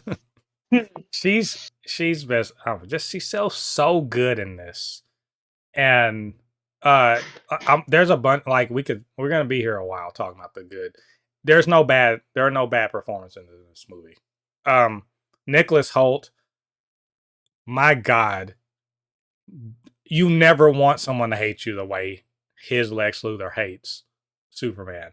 He is the biggest hater. I want people to hate Reed Richards like that. If Dr. Doom brings half of the hate for Reed that Nicholas Holt's Lex Luthor brings for this Superman, Jesus, I hate it for Reed, because Reed is about to get some work. I love it. Without spoiling the movie, Lex Luthor has a single-minded, just hate for this guy, and he literally moves mountains to hate on this guy. He just, he tears, he will tear the fabric of reality to hate on this guy. He will kill anybody he needs to hate on Superman. And I love it. Nicholas Hoult, he almost was Superman. He was almost Superman. But they chose David Corenswet. Correctly, I think. David Corenswet is amazing and we'll talk about him in a second, but they chose Nicholas Hoult. It was the correct thing, because he's smart, he's determined, he's an asshole, right? I feel like he was written to be Andrew Tate, fucking Elon Musk, Joe Rogan, not Joe Rogan. Joe Rogan's an idiot. But he's written to be all of these people, and Reed Richards and all these. I mean, the ones you listed are idiots too. Well, so I mean, but he's written to be. None of them are smart. Yeah, he's written to be all of the worst traits of those guys balled up into one really, really smart person with a lot of money. And his ego is huge, but his insecurity is huge-er, and therefore it's a problem. It's such a problem. It's a problem that becomes everyone's problem because he's a hugely rich asshole that will stop at nothing to feed his insecurity. I think Nicholas Hoult is amazing in this. I think he is. I cannot wait. I can't wait to see more of his Lex Luthor. He is built for this, in my opinion. I agree. Okay, like no notes. Okay. David Corenswet is he's amazing. I believe him as Clark Kent, and in fact, I will say not enough Clark Kent in this movie. I think, in my opinion, not enough of him. There's a lot of Superman. There's a ton of Superman. Not enough Clark. I could argue with that, but the Clark we get is good. The Clark Kent I will even say, because it's not a spoiler. This is in the trailer. That conversation he has with Lois, he's Superman for 85% of that conversation. He's Clark for the small part, then he turns on Superman. So that's why I said we don't get enough. He's just Superman in a suit. Again, I disagree. He puts on. But that's the funny part because again, it's a little bit spoilery because that interview that we saw that like before the movie released. That's not complete. Not only, but there is a part in the movie later when they revisited, and that should have been the interview. But they both kind of messed up there. So oh god, I'm trying to avoid spoilers. No, I get it. I get it. We'll start spoilers soon. I think David Corenswet, and by the way, he's not going to erase Christopher Reeve's version. He's not, and I don't want him to because I like the Christopher Reeve version too. They are different people. That being said, he is an icon. I think David Corenswet embodies Superman and Clark Kent to a degree that I don't think anyone since Christopher Reeve has. And it's only been 2 or 3, or even I understand Tyler, and I haven't watched Superman and Lois. I understand Tyler Hoechlin does a good job at it, so I'm not going to say he's not, but I still think his understanding and version of Superman is just spot on. His mannerisms are great, even in his suffer, because he suffers a bit in this too. How he suffers and the way he expresses it is so good. When he expresses his doubts, he shows vulnerability.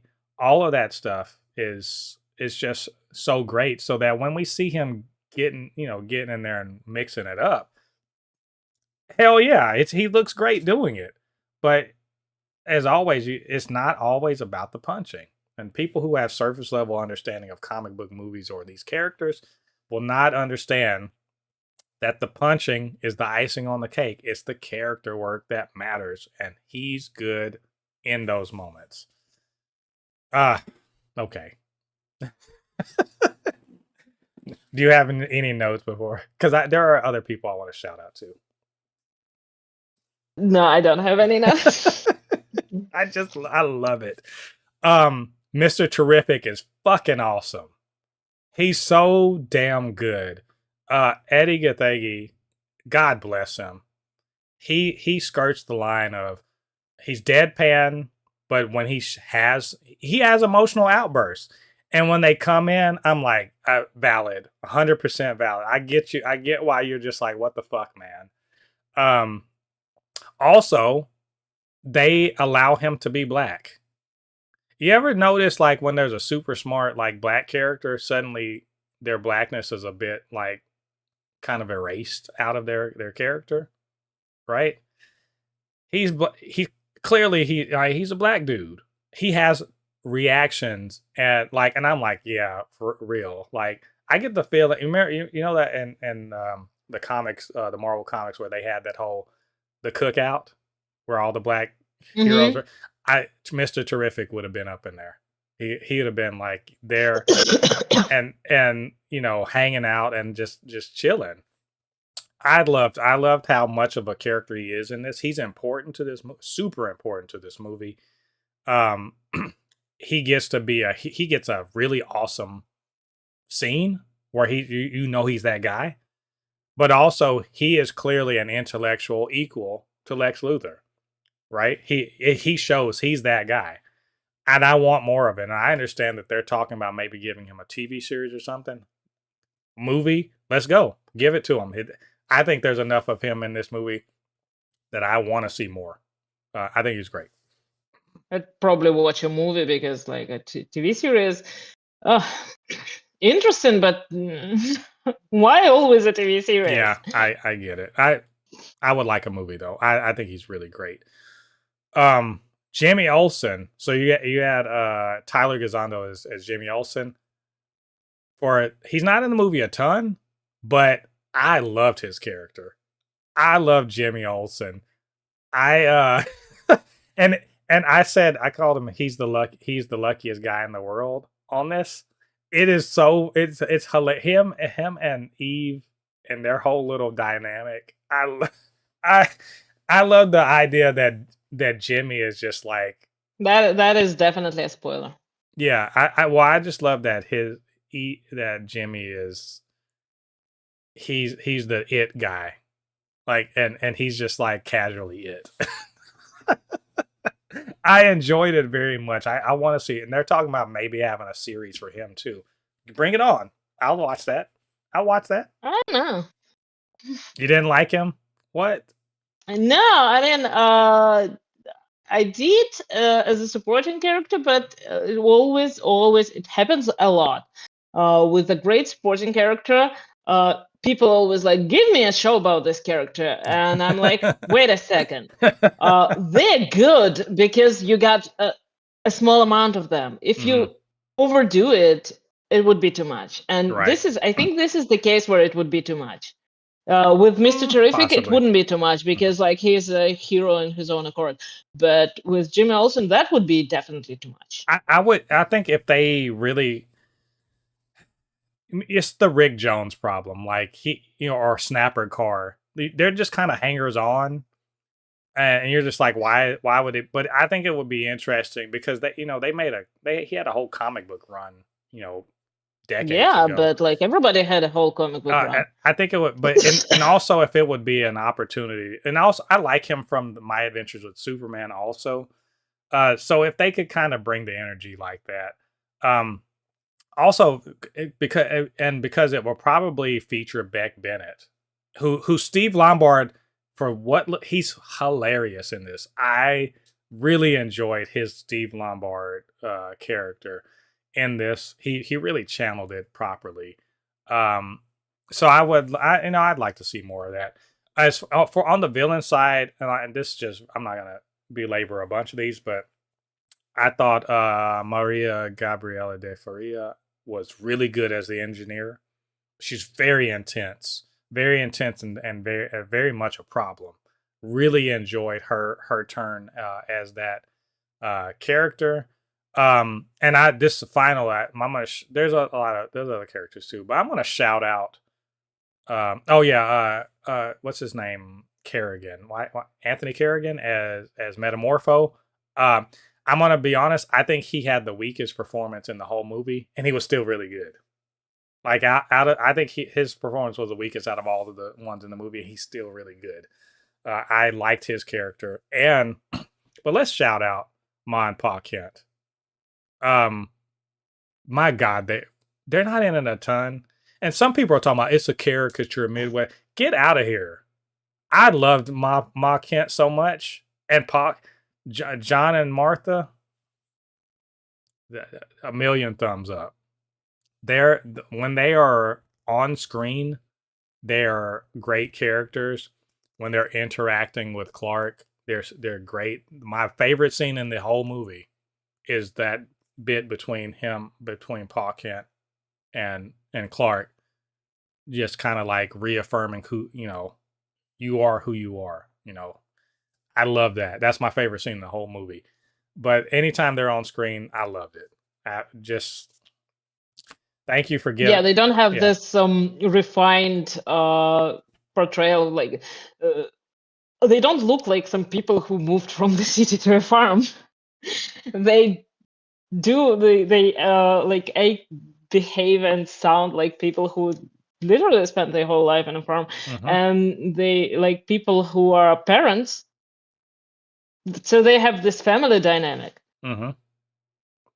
I love. You know what I really loved?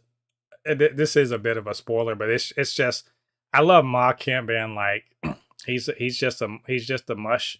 She's like he's just a mush, especially when it comes to like. So she's basically saying John Kent is a crier. Like he gets emotional real easy, especially when it comes to his little boy. And she's the strong one she's the stronger, like, I don't get all emotionally. She's the one, and the dad is the one. This usually is flipped, right? It's usually flipped around. I believe like they've been married for decades. They know everything about each other. They know their son. And I also bought that Clark Kent, Superman, was raised by these people, and he's the good person he is because they are good people that they are. Can't say anything better about them. Loved it. So at the end of the day, I think this thing hits on all points. I loved it. I saw it twice. I saw it literally, got out one, waited an hour, saw it again. And just I was locked in. I'm probably gonna see it again. I think it's great. Everyone should go see it. Ignore the haters. I think they're actually in a really, really significant minority. A lot of people are going to go see this. You may want to, I don't know, you skip the first weekend chaos, but like, I think it's worth going to. Do you want to talk some spoilers? We don't have to spend too much time on them. Hell yeah. Let's I want to talk some spoilers. Yeah, if you guys don't want to have any spoilers, go move on. Cameos. Let's shut the cameos straight up. Oh, and you know what? Before we talk spoilers, Crypto. God damn it! How did I forget to talk about Crypto? That dang dog. I love him. He's not a bad dog. He's not disciplined. He's just not. He's not been trained well. He's not been well trained. He's sometimes more of a problem than he is a solution. But god dang it, that kid shows up. He shows up every time Crypto was on screen, I was like, that's my boy. That's my boy. And when when someone tries to attack him, I was like, how dare you? Don't leave my dog alone. Anyway, I love Crypto. So now, yes, let's do spoilers.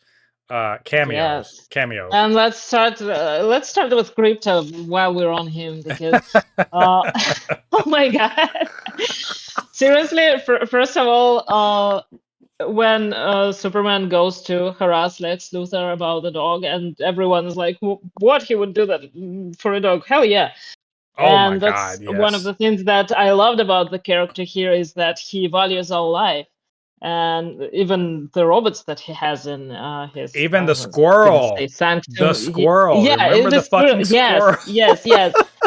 And it's a great juxtaposition to what the Justice Gang is doing, because they were just doing the corporate job, but.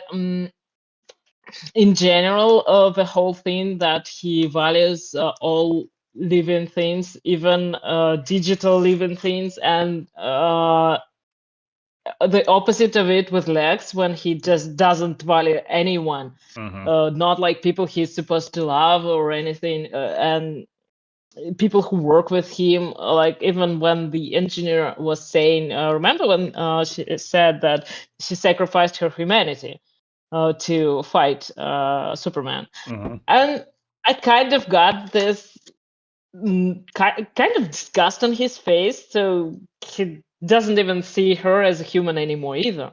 He literally said that he can't stand metahumans in general, but Yes, yes, Superman in yes. particular. Um, Yeah. it is an interesting, because Lex Luthor is meant to be his polar opposite in terms of his worldview and everything. Like, he's brain and Superman is brawn, right? He Superman values all life. Lex only values people who are useful, people and things that are useful, and he will And he discard. doesn't even value them. Yes, he will discard Yeah, them. He will most certainly dispose of them. That's just, he's a sociopath. Or as I like to yeah, say, he's just a billionaire. That's his. They're useful or they're not. Like, and that's how he got there. so you get his ability to casually murder someone is the one of the least monstrous things he does. He does so many monstrous things in the movie that when he casually murders a guy, it's not even the worst thing he's done that day. And like, that's how, He's like, I'll be back later. yeah, With the same shit. Superman's the most human, and he's the least human person in a movie with people who are literal aliens, people who have been altered by all sorts of things. He's the least human person, and he's the person with no modification, no nothing. And as long as we're talking about Lex, I want to say, because Lex is no different from Reed Richards in a lot of ways. Like, building an interdimensional prison, Yeah. same thing. Conducting immoral scientific experiments, Reed's done that. Invading a sovereign country just to like piss off another person, Reed's done that.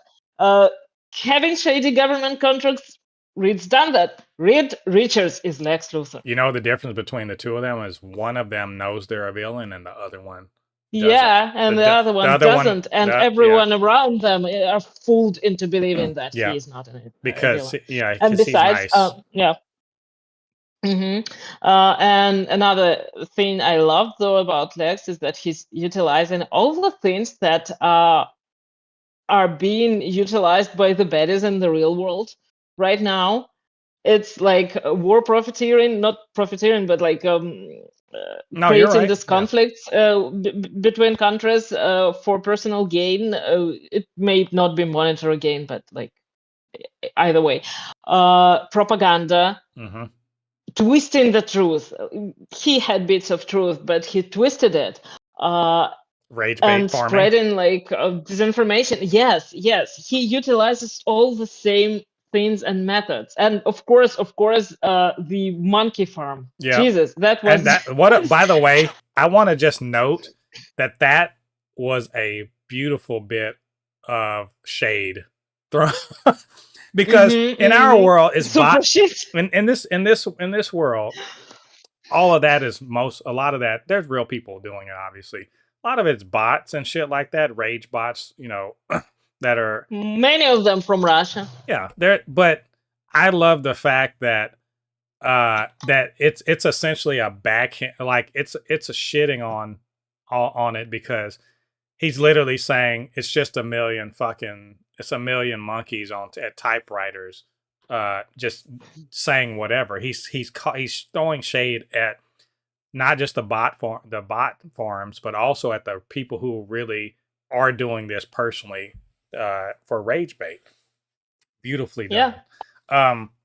Lex is like he's every, like, I don't want to spend a ton of time giving him all this space, but he is everything terrible about the manosphere. Everyone. He's everything terrible about. That's why I said he's like Andrew Tate, because what is he? Look, he's smart, and I asked this about billionaires in general too. You got all the money in the world, you got technology, you can do anything, and you choose to spend time to be anti-woke, anti-progressive. You do all of this stuff. Like Lex Luthor is smart. He's desirable theoretically.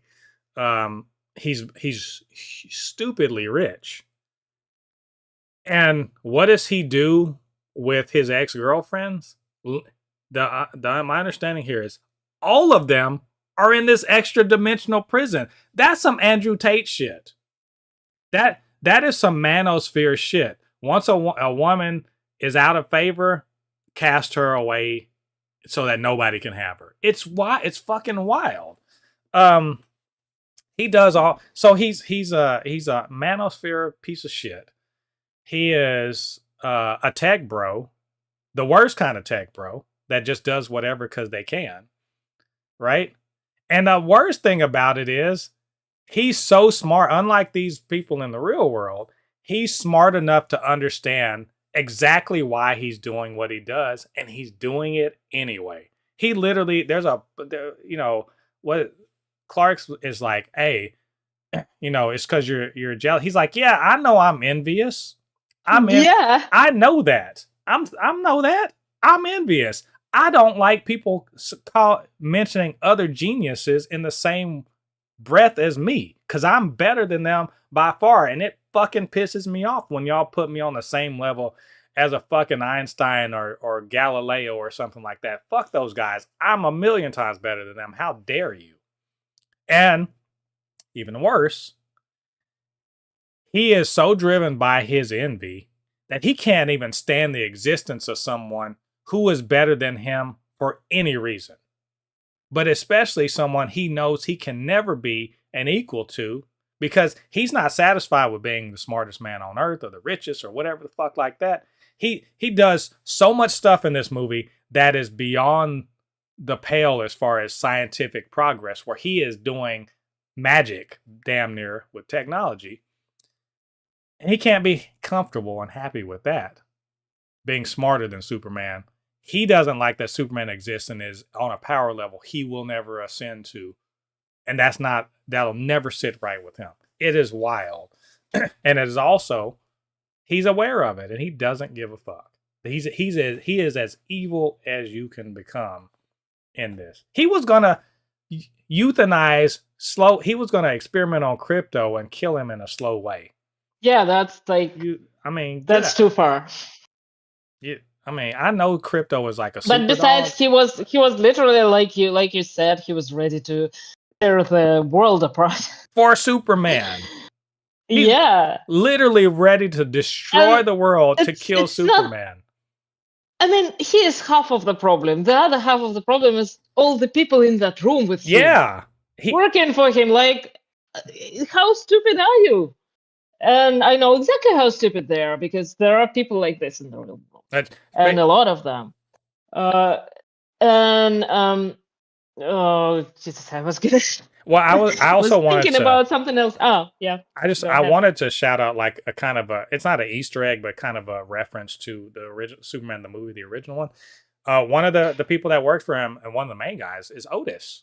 Remember Otis from the original movie? He's kind of a bit of a bumbler.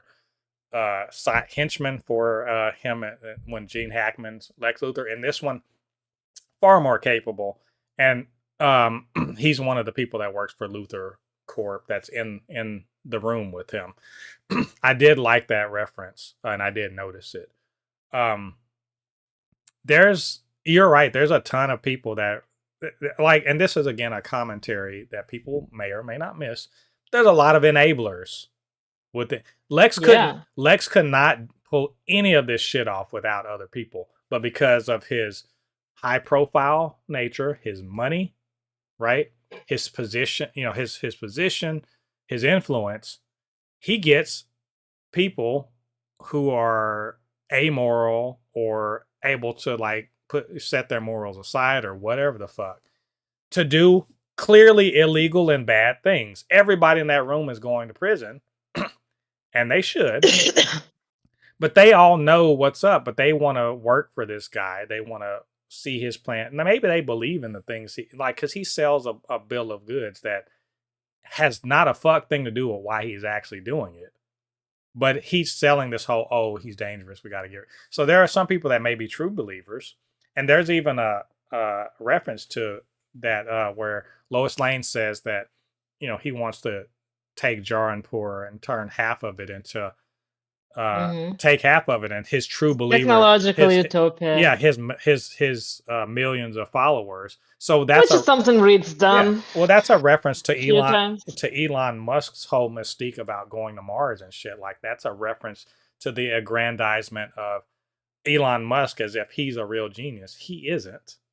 He's not. He's not. Like, the fact that I'm even mentioning him is only because it's an allegory, but he's not even 1% of Lex Luthor as we understand him. So but you know what, I think that there are like people, these enablers, there are people who are just bystanders and stuff like that, but the closest character to like what we're all experiencing in these situations is probably Metamorpho, because he literally has the smallest power to do something when it matters. Yeah. And he has a lot on the line too, but he does make the choice eventually. Exactly. Which, I love that scene. Again, only when he realizes that it can happen to him too. That so that's kind of what reminds me of most people in like all of this situation, when they think that it won't affect them, that they will be safe. They prefer to do nothing, to follow the rules, right? So-called. But when they do realize that it will affect them eventually, there is no way around it. Then only then they would make the right choice. And right. Well, there is that moment, and it's a hero moment. It like to me, it is one of those hero awakening moments where up until that point, yeah, his son, his infant son, is being held captive so that he will keep Superman in check, and it makes sense. He doesn't want anything to happen to his kid. Which, by the way, that's one of the things that made me be like, what the. That don't make any sense. This part of the movie didn't make any sense to me. Not the whole part, but this part. So that guy's just sitting over there in the other cell holding a baby. That's, as a henchman, I'd be like, he gets paid. I get it, but as a henchman, I'd be like, so I got to sit in this fucking glass case for how many hours a day? I never even questioned it again, because in the beginning of this conversation, we already said that this is a comic book movie. Exactly. Anything goes. Anything goes. And it's so well done that I didn't even question it. Yes, there will be a henchman who would do that for a great amount of money, for like helping out their family, or just because they like holding babies and being creepy. I don't know. I'd have been mad because I'm henchmen are weird. You got to think about it. He's sitting up there holding the baby. I'm literally just holding the. Do you change the diapers? What is your? I mean, where's the bottle? This a baby? He needs to be fed. He's gonna cry the whole fucking time if you don't. He doesn't have any toys. That's what that person there is for. Maybe they're nanny. And also this guy's he's sitting there looking after the baby. You don't have any entertainment. You're in prison. I get it. You're in prison. You don't have anything to entertain. You just sitting there. Okay. Not even the fact that he has Superman. Where's the food coming from? Where's the water? Y'all ain't nothing in there. There's a toilet. That's Don't it. ask questions. I know. I was just like, you know what? I ain't even gonna ask any questions because none of this makes any sense. None of this makes anyway. But that's perfect though. That's what I love about this movie. There's something like the whole thing with the black hole. Yeah, come on. The anti-proton river. Like, I'm just like, you know what? No, y'all explained it, and now you're ignoring the explanation. Okay. That is a very good sequence though. But I was saying, there's the whole hero moment, the hero awakening moment of someone realizing, like, I just saw a horrific act. I just saw something and I didn't do anything about it. because I was terrified in the moment and I was frozen and I did nothing. And I'm a horrible person because I didn't do anything in that moment. And it turns his mind towards, okay, well, I'm going to do something now. Yes, I'm in danger. Yes, my child is in danger. Yes, if this fails, I just probably executed myself and my child. But I've got to do what's right in this moment, no matter what the cost is. And he does it. And that's where Metamorpho ceases to become just a side character and becomes a hero within the story.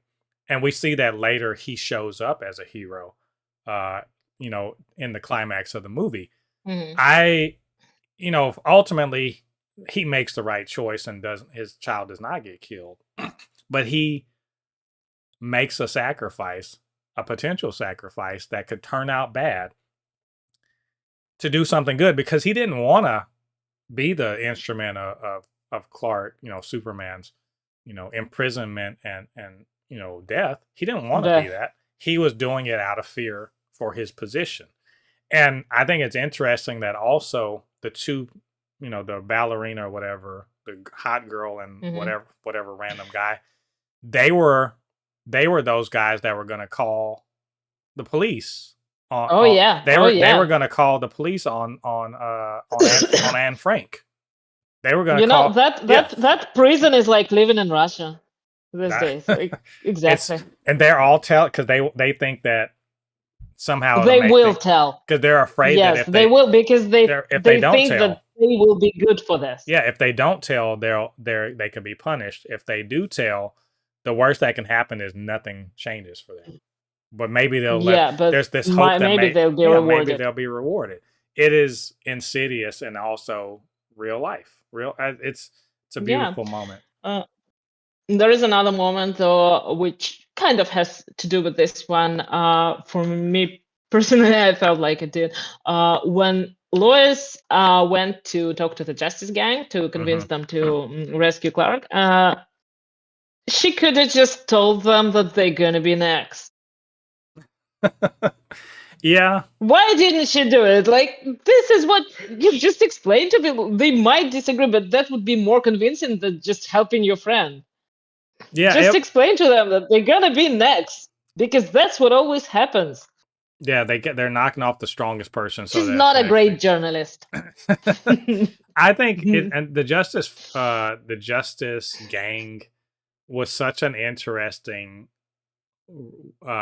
idea to put into this, because he's clearly building up the idea of the Justice League. I mean, they literally have the Hall of Justice, like it's in progress in Metropolis, and obviously it's only 3 of them, so they're not really. And I even think that this is an indication that, especially with the inclusion of Maxwell Lord, that this is going to be a JLI, Justice League International style version of the Justice League. You can tell that's true because the Maxwell Lord, Guy Gardner was the Green Lantern of the Justice League during that run, right? Hawkgirl was in it, I believe, also.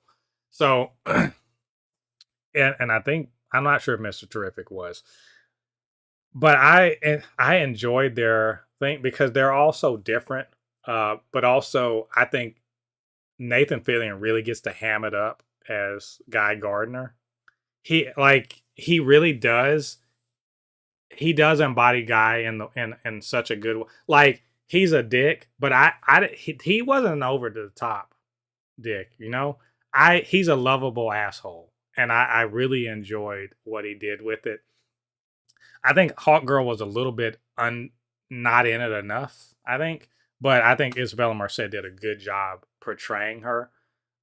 Especially because she's got a bit of a younger vibe to her, but also she's the I'm not thinking I'm going to punch sort of person, and I enjoy that, especially the part where they were fighting the kaiju, and she's just like hitting it in the eye and shit like that. There's a lot of fun stuff repeatedly. And at the end where she gets to sort of like she's like, I'm not Superman, and just drops the guy. So it lets you know that Kendra is a different person. She's not Superman. She's a different hero.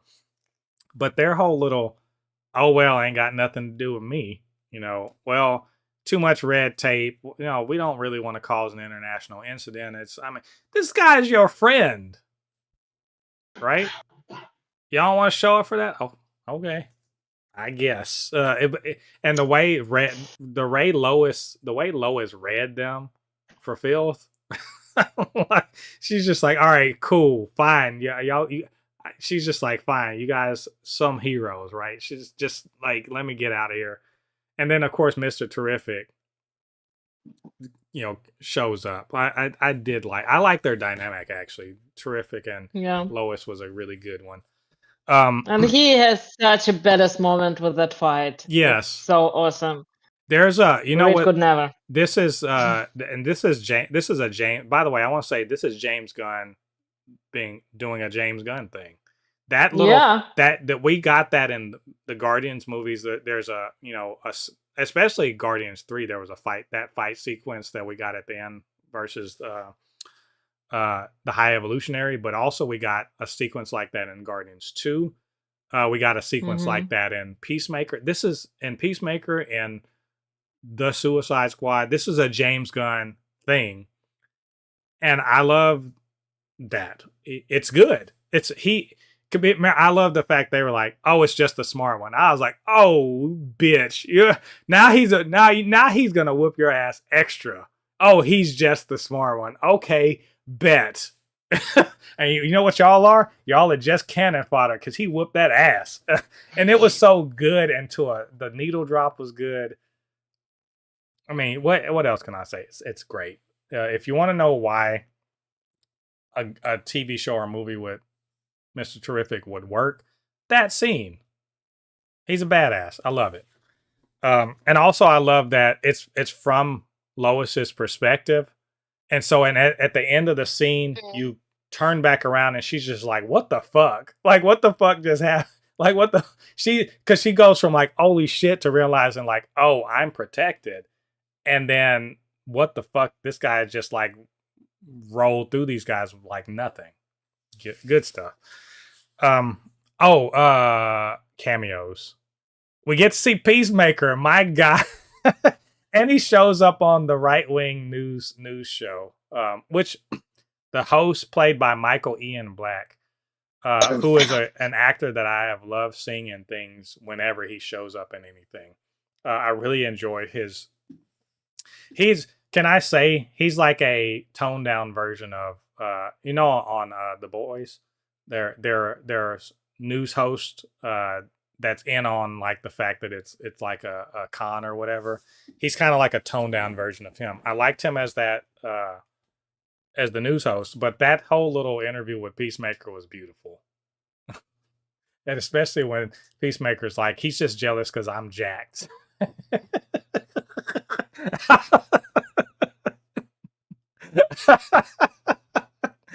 I am so looking forward to seeing Peacemaker season 2, just because they just, it's a little bit of a springboard. This is a smart movie that it's just a little springboard off into other things. You see the character, go watch the show, right?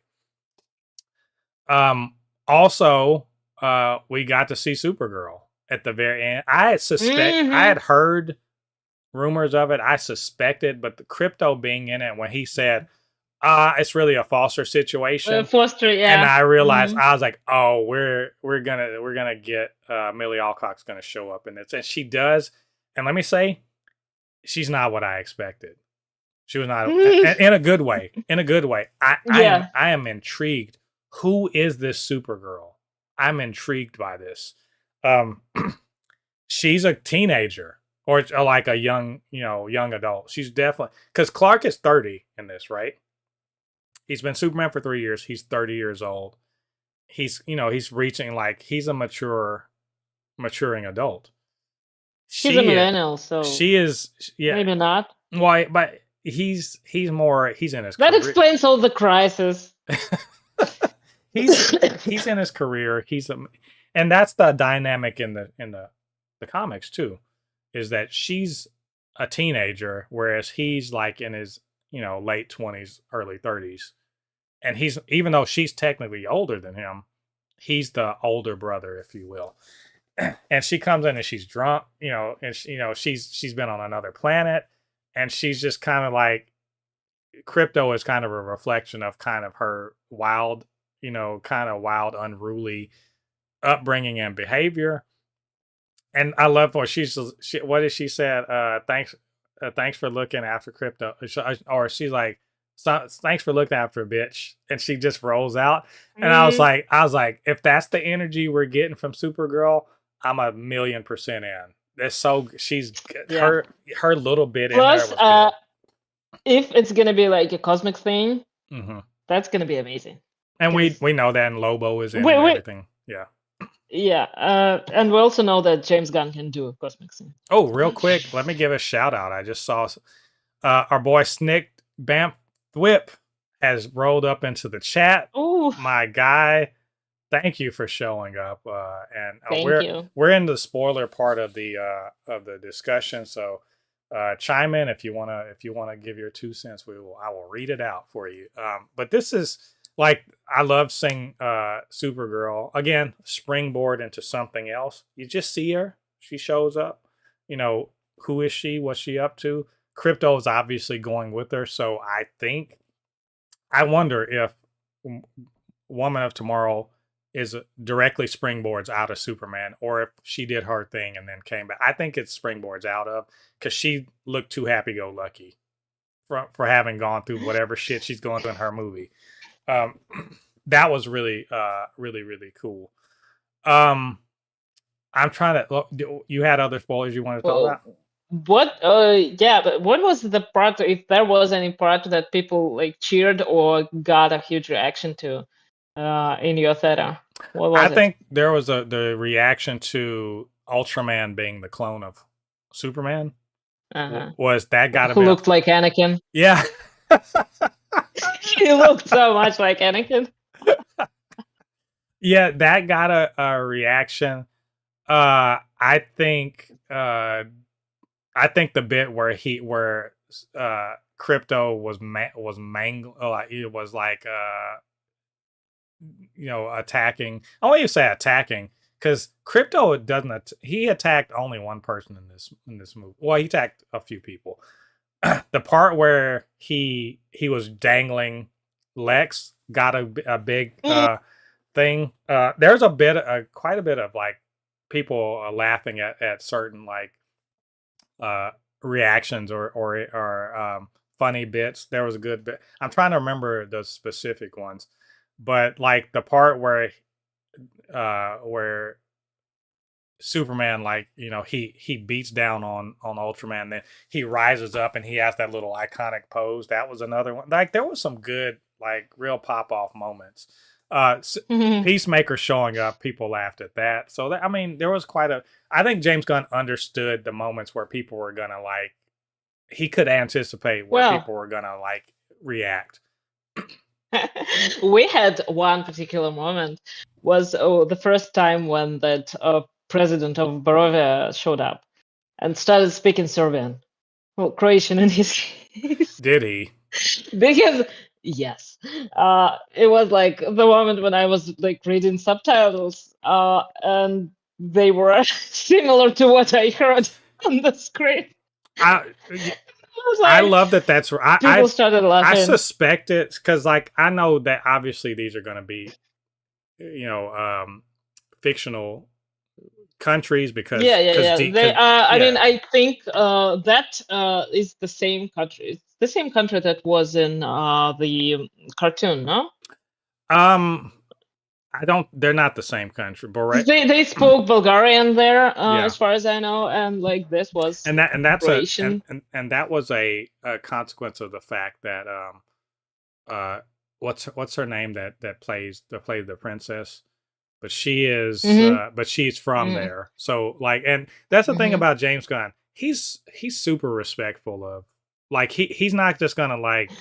I mean, I think Croatians would think so. Well, I would say respectful in the sense that he's not gonna like the actor that played the president or whatever of Baravia.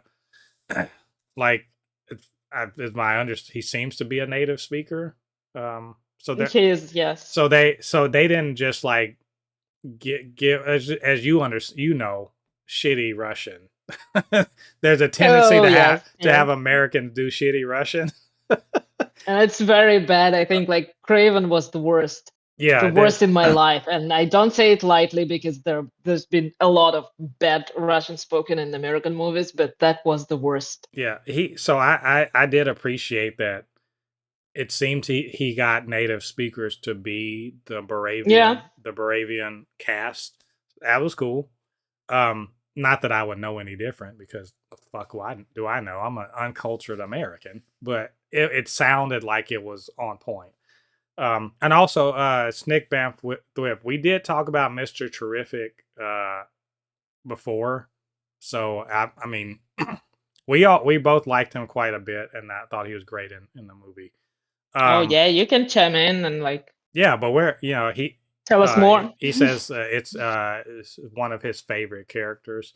I think if that's the case, and I hope you've seen the movie, if you have, because we are talking about spoilers right now. I think you were if you were a fan of the Mr. Terrific character, the Michael Holt version of Mr. Terrific, you were well served in this movie. Very well served. It's clear that I think it's clear that James Gunn loves the character. So, I mean, it's probably very clear that he loves all these characters because the character work is amazing. Yeah, absolutely. So yeah, the pop. I mean, there was about a bunch of pop moments within it. I think that if anything, I'll say if there's a weakness to this movie, it's that the setup, the first act, isn't as strong as the second and third. But that I think is owing to the fact that there's a ton of setup. There's a lot of setup going on in it, and it necessarily is doing a lot of moving around. It has to, because it has to set up why there's conflict in the second act, and it's got to get Lex and all of his machinations out there real quick. It's doing a lot of running around to try to get you in the right place. So it wasn't as many pop moments in the first part. That said, I still love the first act anyway. I think, yeah, I'd say that it was a little bit slower with a little like less action, but that's the whole point. And it had some amazing character moments, amazing dialogues, amazing scenes. It was very interesting. Yeah, I agree. So I'm trying to think if there's any other. I think the weakest point would probably be physics. But then again, at least I love that James Gunn found this justification for people running away from the fallen building. Right. Straightforward. Because it was falling on a bridge. Yeah. That was so clever. There was, and I think James Gunn's understanding of set pieces and how to weave them into the story for the maximum effect. He's only gotten better at it. He's only gotten better at the big set piece. There's quite a few of them. The whole Proton River fight, and because people are like, well, Superman, he doesn't have the struggle. He's got all the powers. Well, I mean, he had a real struggle with that. I was like, my God, how are you keeping this baby alive? How are you doing this? Okay, give super. It's like the whole egg race or whatever. You ever have those races? Like it's like a little where people they have an egg, they have to hold it on like a spoon and he's doing that. Break it. It's the entire. That's it. But he's also getting shot at by people who don't give a fuck about that baby's life and who are trying to kill him. And he's in an anti-proton river that's headed towards a black hole. It's and it's that is a struggle. And it's a huge struggle where he's assisted by inexpertly, I will admit, by Crypto. And the Crypto, by the way, gave so many great moments to this movie where he diffuses some of the tension a little bit, but not in a way that takes away from the scene. He's just a dog that is doing dog things. He just happened to be super powered, right? But it like his whole like help us crypto, and then he just licks the baby's face. I laughed so hard at that. But at the end, He is so uncultured. I love crypto. Like nothing will ever make me hate crypto. He's great. But at the end of that whole sequence, the set piece is capped off by a Superman moment. That is a Superman moment. Like at the end of it, they're like, well, how did the fuck do we get out of this? We're headed toward a black hole where none of us can. All right, super breath. Which makes me think like, the fuck didn't you do that in the first place? But I think it's a moment where he doesn't actually know how powerful that is until it's a desperation move. Because we saw him use it earlier to blow that dog away. You're just like, all right, yeah, super breath. But no, his super breath is actually so and he even at the end he does his mouth like, he didn't know he could do that until he did it, and it's kind of awesome. Like now at this point, I'm like, you should just be using super breath on anything. You literally used it to fly away from a black hole. That's ridiculous. It doesn't make any sense, and I loved it. Yeah. It's the embrace of ridiculous in this movie. Yeah, I absolutely love that it doesn't make any sense and that it wouldn't be possible even if you had super breath. But like, still, it's so cool and it looks cool. I think it sets the table for it sets the expectations for what can happen in this universe, so that there's not a bunch of like, there's not a lot of conversation about how ridiculous it is. It's all ridiculous. He can fly. It has to be, and it should be, and it's allowed to be. Yeah, he can fly through no reasonable means of propulsion. So if you're down with that, why are you questioning any of this other stuff? And by this point of the movie, so many things have happened that are ridiculous that you can't start questioning these things. Just you got to accept it and move on. And as long as it makes sense within the context of the story, whatever ridiculous thing is happening is in line with what they've already established. You kind of got to move on with it. It's fine. So I wanted to, as we sort of get close to the end of this, I kind of wanted to bring us back to talking about what this movie is really about, and which is Superman and what he embodies, and how he kind of clashes against the world and what it expects and what it thinks should be happening. And this happens twice. This happens in two ways, maybe even three ways. One with the Justice Gang, which he ultimately, his influence on them is marked by the fact that they said we're staying out of this, and then they're not at the end, right? He doesn't, because the trailer makes you think he's going to save the people of Jaranpur, but Superman he's saving the world. He can't save them too. That's often the question is, how does he, as Superman, balance his priorities? Save the world from this rift or save the people of Jaranpur? He wants to do both. He can't do both. But he enlists the aid of the Justice Gang to go over there and be in this place, and they do their thing, right? But he gets them off the sidelines because of who he is as a person and what he means to them as a friend and as a teammate. He gets them off the sidelines and into the game, right? And they go and do their thing. That's one. Two, Lois Lane.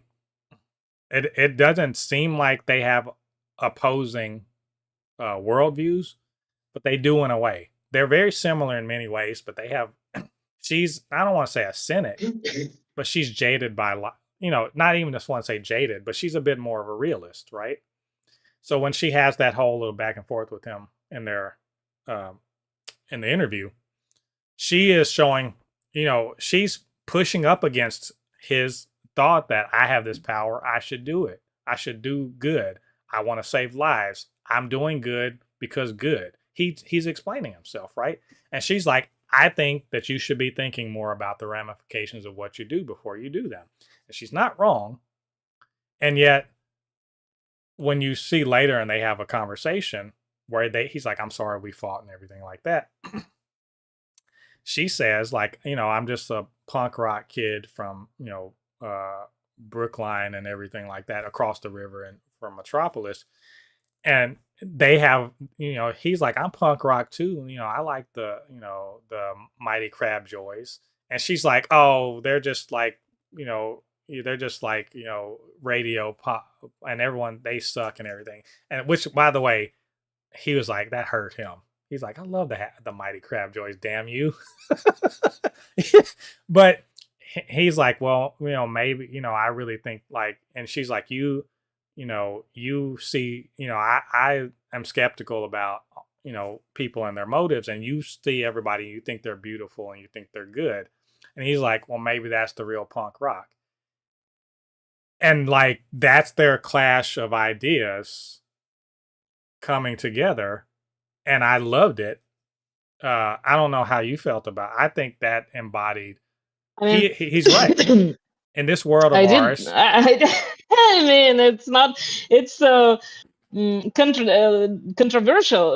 I mean, it's against the popular belief to see everyone as beautiful and stuff like that. But it's not punk rock. Punk rock is it's just not okay. Well, not. I think he's saying. But, I think he's saying in a world where cynicism or self-centeredness or yeah, it's well, that's centered as good or it's right. Counterculture, Yeah, but it's not punk rock. Yeah, I mean, she's right. But in general, I do love the way the relationship is portrayed, and that it doesn't start with the how every movie before that started with like her learning his secret identity and being like, oh my god, and then the whole gaslighting thing. right. But I do love that we're like 3 months into this relationship, and it's still confusing for both of them. But that interview moment, though, he was not Superman in that interview. He was not. No. He should have probably like put on his suit because that would make him feel inside more like Superman. But he was not Superman in that moment, in that interview. He was sliding all the time to like his personal knowledge of the situation outside of the context of like interviewer and interviewee. And she was also, she was not a professional journalist in it. They should have just, arranged a time and place to meet as a journalist and Superman and organize it normally, and then it would be different. Right. But she did not approach it correctly.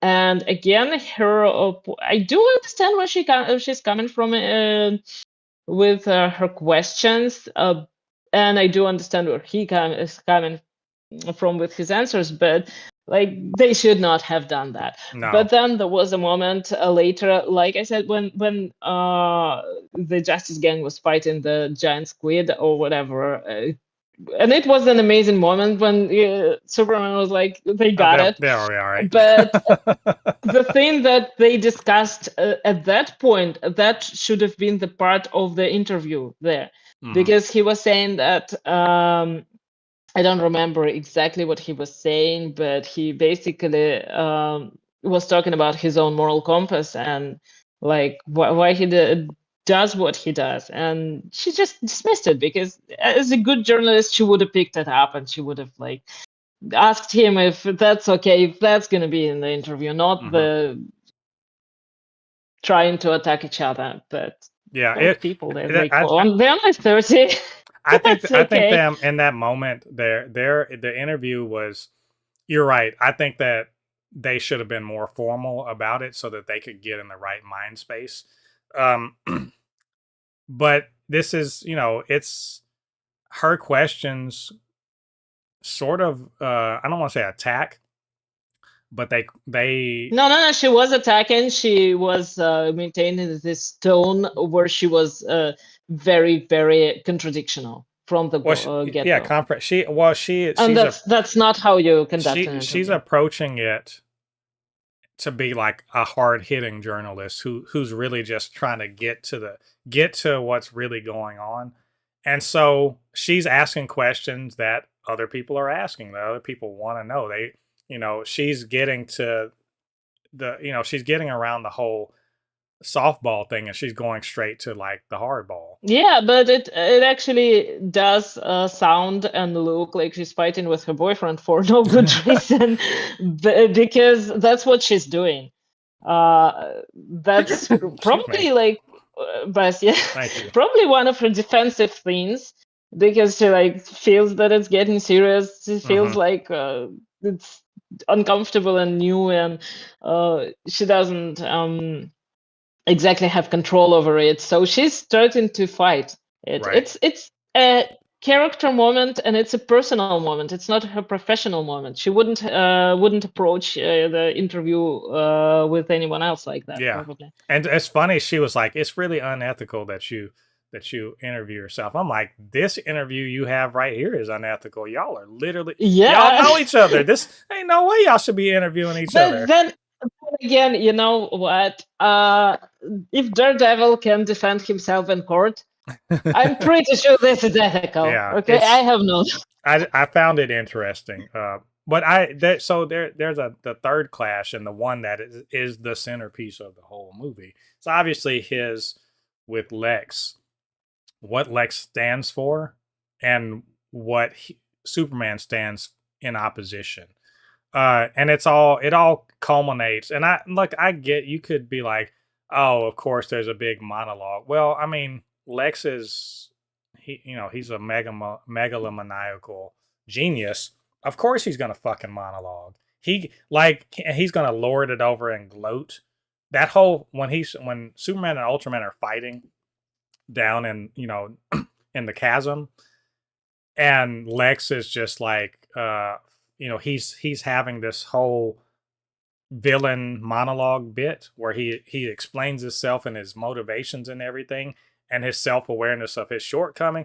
I love that, because if you listen closely to what he's saying, he's not saying anything you won't hear in the real world now. Like, when people try to say that this shouldn't be political, fuck off. Media is not, unless it's for like little kids, is meant to say something about the world. Lex Luthor he's an amped up version of a lot of people we know in the real world, or an amalgamation of some of them, saying a lot of the same things. They feel small. Look, he's rich, and we don't know if he is a nepo baby or if he grew his company, but he's a white American guy with lots of money and lots of power and lots of influence. He's so influential, he can just like talk to like the Secretary of Defense and like all these other people, right? Just cause, right? He runs a mercenary group that deals with metahumans. He's got all of the advantage in the world, and he's mad, and he feels like he's the victim. He's aggrieved and everything like that, and he's bending all of his resources towards getting rid of the thing that makes him feel small. Okay, so his world, in his worldview, who cares about kindness? Who cares about that? I'm just gonna step on whoever the fuck is in my way and isn't like me or whatever like that. That makes me feel worse about myself. So he's a mouthpiece for a lot of people. And Clark is obviously the antithesis of that, to the point where, and again, you can criticize the whole monologue bit, but Lex got to monologue quite a bit earlier in the movie. So like, let's give Superman his moment to be like, look, bitch, this is me, this is you, and we are not the same. You could be, I'm human. He's the whole, I'm as human as anybody else. And I wish you would fucking recognize that you are too, and like use it for good. But we know Lex never will, because he's the least human person in the whole movie, and he's the most physically human person that it's involved in all the shenanigans. I think it was a beautiful moment. It was a moment for James Gunn to editorial to put a bow on what he's been saying the whole movie, and to just be like explicitly like, all right, up until this point, I've been hoping you could get it. Now I'm just gonna say it because you motherfuckers are, some of you are dim and you need to have the literal words said to you straight up, no metaphors, no similes, nothing. Straight, this is what I mean. And it's pretty great. I like it. And if it was any more complicated, they would probably need AI to explain it to them. Right. Yeah. Oh, I want to respond to something. Snake Bamf Thwip says the one thing that was slightly controversial for me was the twist was his parents. I'm not too familiar with DC Comics, so I'm not sure if this is comic accurate.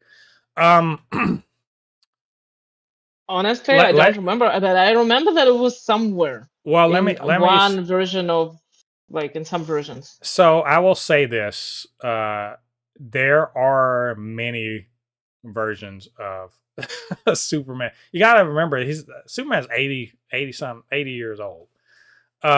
His origin from back in the day was not as fleshed out as it is now. And there are versions of Superman's origin where the Kryptonians were not just, they were they were a civilization out in the cosmos, right? There are versions of them where they were conquerors. There are versions of them where they were like more peaceful, utopian sort of deal. So there is no one correct origin of the parents. I think that I don't mind that. Like, to me, I think there is a kind of, I don't want to say lampshading, but a bit of a reference and a response to the whole Ubermensch idea, that because Superman is literally a Ubermensch, of course, being a Superman. But I think this is a response to the idea that and people might say like, oh, is he doing like Invincible? No, that idea of the Superman trying to populate the Earth or whatever pre-existed that. Literally in Dragon Ball Z, the Saiyans were doing that shit, right? So it's not new, but the idea that Superman, where his people came from, were conquerors who were, or something like that, who wanted to, propagate themselves now that they knew they were done, doesn't bother me, because I think that James Gunn he's speaking towards the nature versus nurture aspect of which wins. Or are we inherently, this is our upbringing, do they make us who we are? And I think he comes down on the side of nurture, because it's even to put a exclamation point on that whole point. In the beginning, he gets comfort from watching his, Jor-El birth parents and Laura talk about and give him his purpose in life, right? He takes that their words, their corrupted words, give him his purpose in life. And only at the end, toward where Jonathan Kent, John Kent says, your choices, your actions, they make you who you are, not whatever the fuck your parents say that they want you to be. We're supposed to give you the tools. We're not supposed to tell you who you are and what to do. And he's like, and I'm just proud of who you are now. And that galvanizes him, so that at the end, when he gives that final speech, he is in a place of understanding where he's accepted that his birth parents meant one thing for him, and he's going to go the other way. And to put the cap on it, when he's getting healed, right, or he's doing his little sun exposure thing at the end, and they say, we put this on with his parents because it gives him comfort. It's Jonathan and Martha and all of his videos growing up, because he's accepted that his birth parents they may have got him to where he was when he was a baby, but his earth parents are the ones that actually raised him to be the man that he is. It doesn't give him comfort to know that he came from people who looked at Earth as the place where he's going to rebuild Krypton, where he will rule over and lord over. He rejects that, and he accepts his Earth parents as his parents' parents. And the nature versus nurture aspect becomes crystallized in that moment where he consciously puts away his birth parents and what they wanted for him and accepts his Earth parents and what they raised him to be. So that's the way I look at it. But I think if you want to look at the comics, you can probably find that origin in somewhere. Most of them are just like, oh, they sent them away and they were good. They were utopia or whatever. So, I don't have too much else to say about it. Also, my voice is like, stop talking, dude. Yeah, I agree. But I probably will come up with more thoughts, more things, but I'll write them down. Yeah, I would love if you want. All in all, though. No, I was just saying if you want to have further discussion or whatever. Yeah, give me a day or two to get my voice back together. But I would love to hear what you have to say. What your thought is, because I want to see it again probably one more time. If we want to get our thoughts in a little more, kind of a more not concise, but a more condensed down and like really our thoughts. I'd love to hear what you have to say, honestly. More? Yeah, well, I think that there's a lot more in here than what I mean. All I kind of want to say to sum it up is that it really is probably my favorite version of Superman. Definitely something that makes you want to go and read comics about Superman. It does reflect his character in the best possible way. It does play around with this idea that like true power has to be kind, and it builds a great world that I'm excited to see more of. Very excited, like in every project that DC has, and I'm pretty sure it's like only the second DC movie that I watched in the theater, and the first one was ironically James Gunn's Suicide Squad. Yeah, but this was awesome. I'm definitely hoping to see it again in a theater or like later when it comes out on digital, because it's just only for a few days in our theaters. The movie was amazing, and people should go and see it again and again and again. I hope it makes $1 billion, but I think it did what it was supposed to do. It gave a great start on the big screen to the whole universe, and it does make you excited to see what's next. Yeah, I would love for it to make $1 billion. I don't think it will. Now, I would love to be proved wrong. I think 750, 800, 850 is reasonable.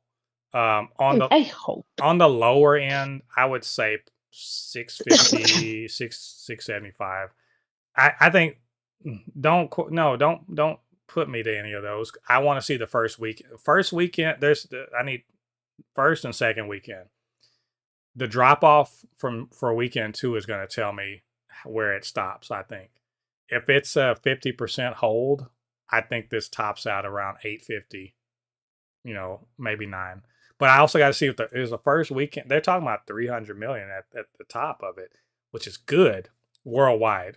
So 300 million, 300 plus million worldwide first weekend is huge, because that suggests that 100, 130, 40 million in the US box office, plus another 150, 160 worldwide. So that, I would be really if that happens, and then we get a 50% drop off, I think 750 is not 800 is not unreasonable. We'll see. It should at least do as good, I think, as Guardians 3. So, all right. All that being said, I think that's it for us for everything for this episode. What did you guys think about the things we talked about? Superman, the all of the other stuff we talked about earlier. Whatever you think about it, you know what to do. Get down to the comment section and leave your thoughts there. Of course, you can always hit me up. It's supernotfunnyshow@gmail.com. Blurred_force1 on Instagram and Threads. Super_not_funny_show on TikTok.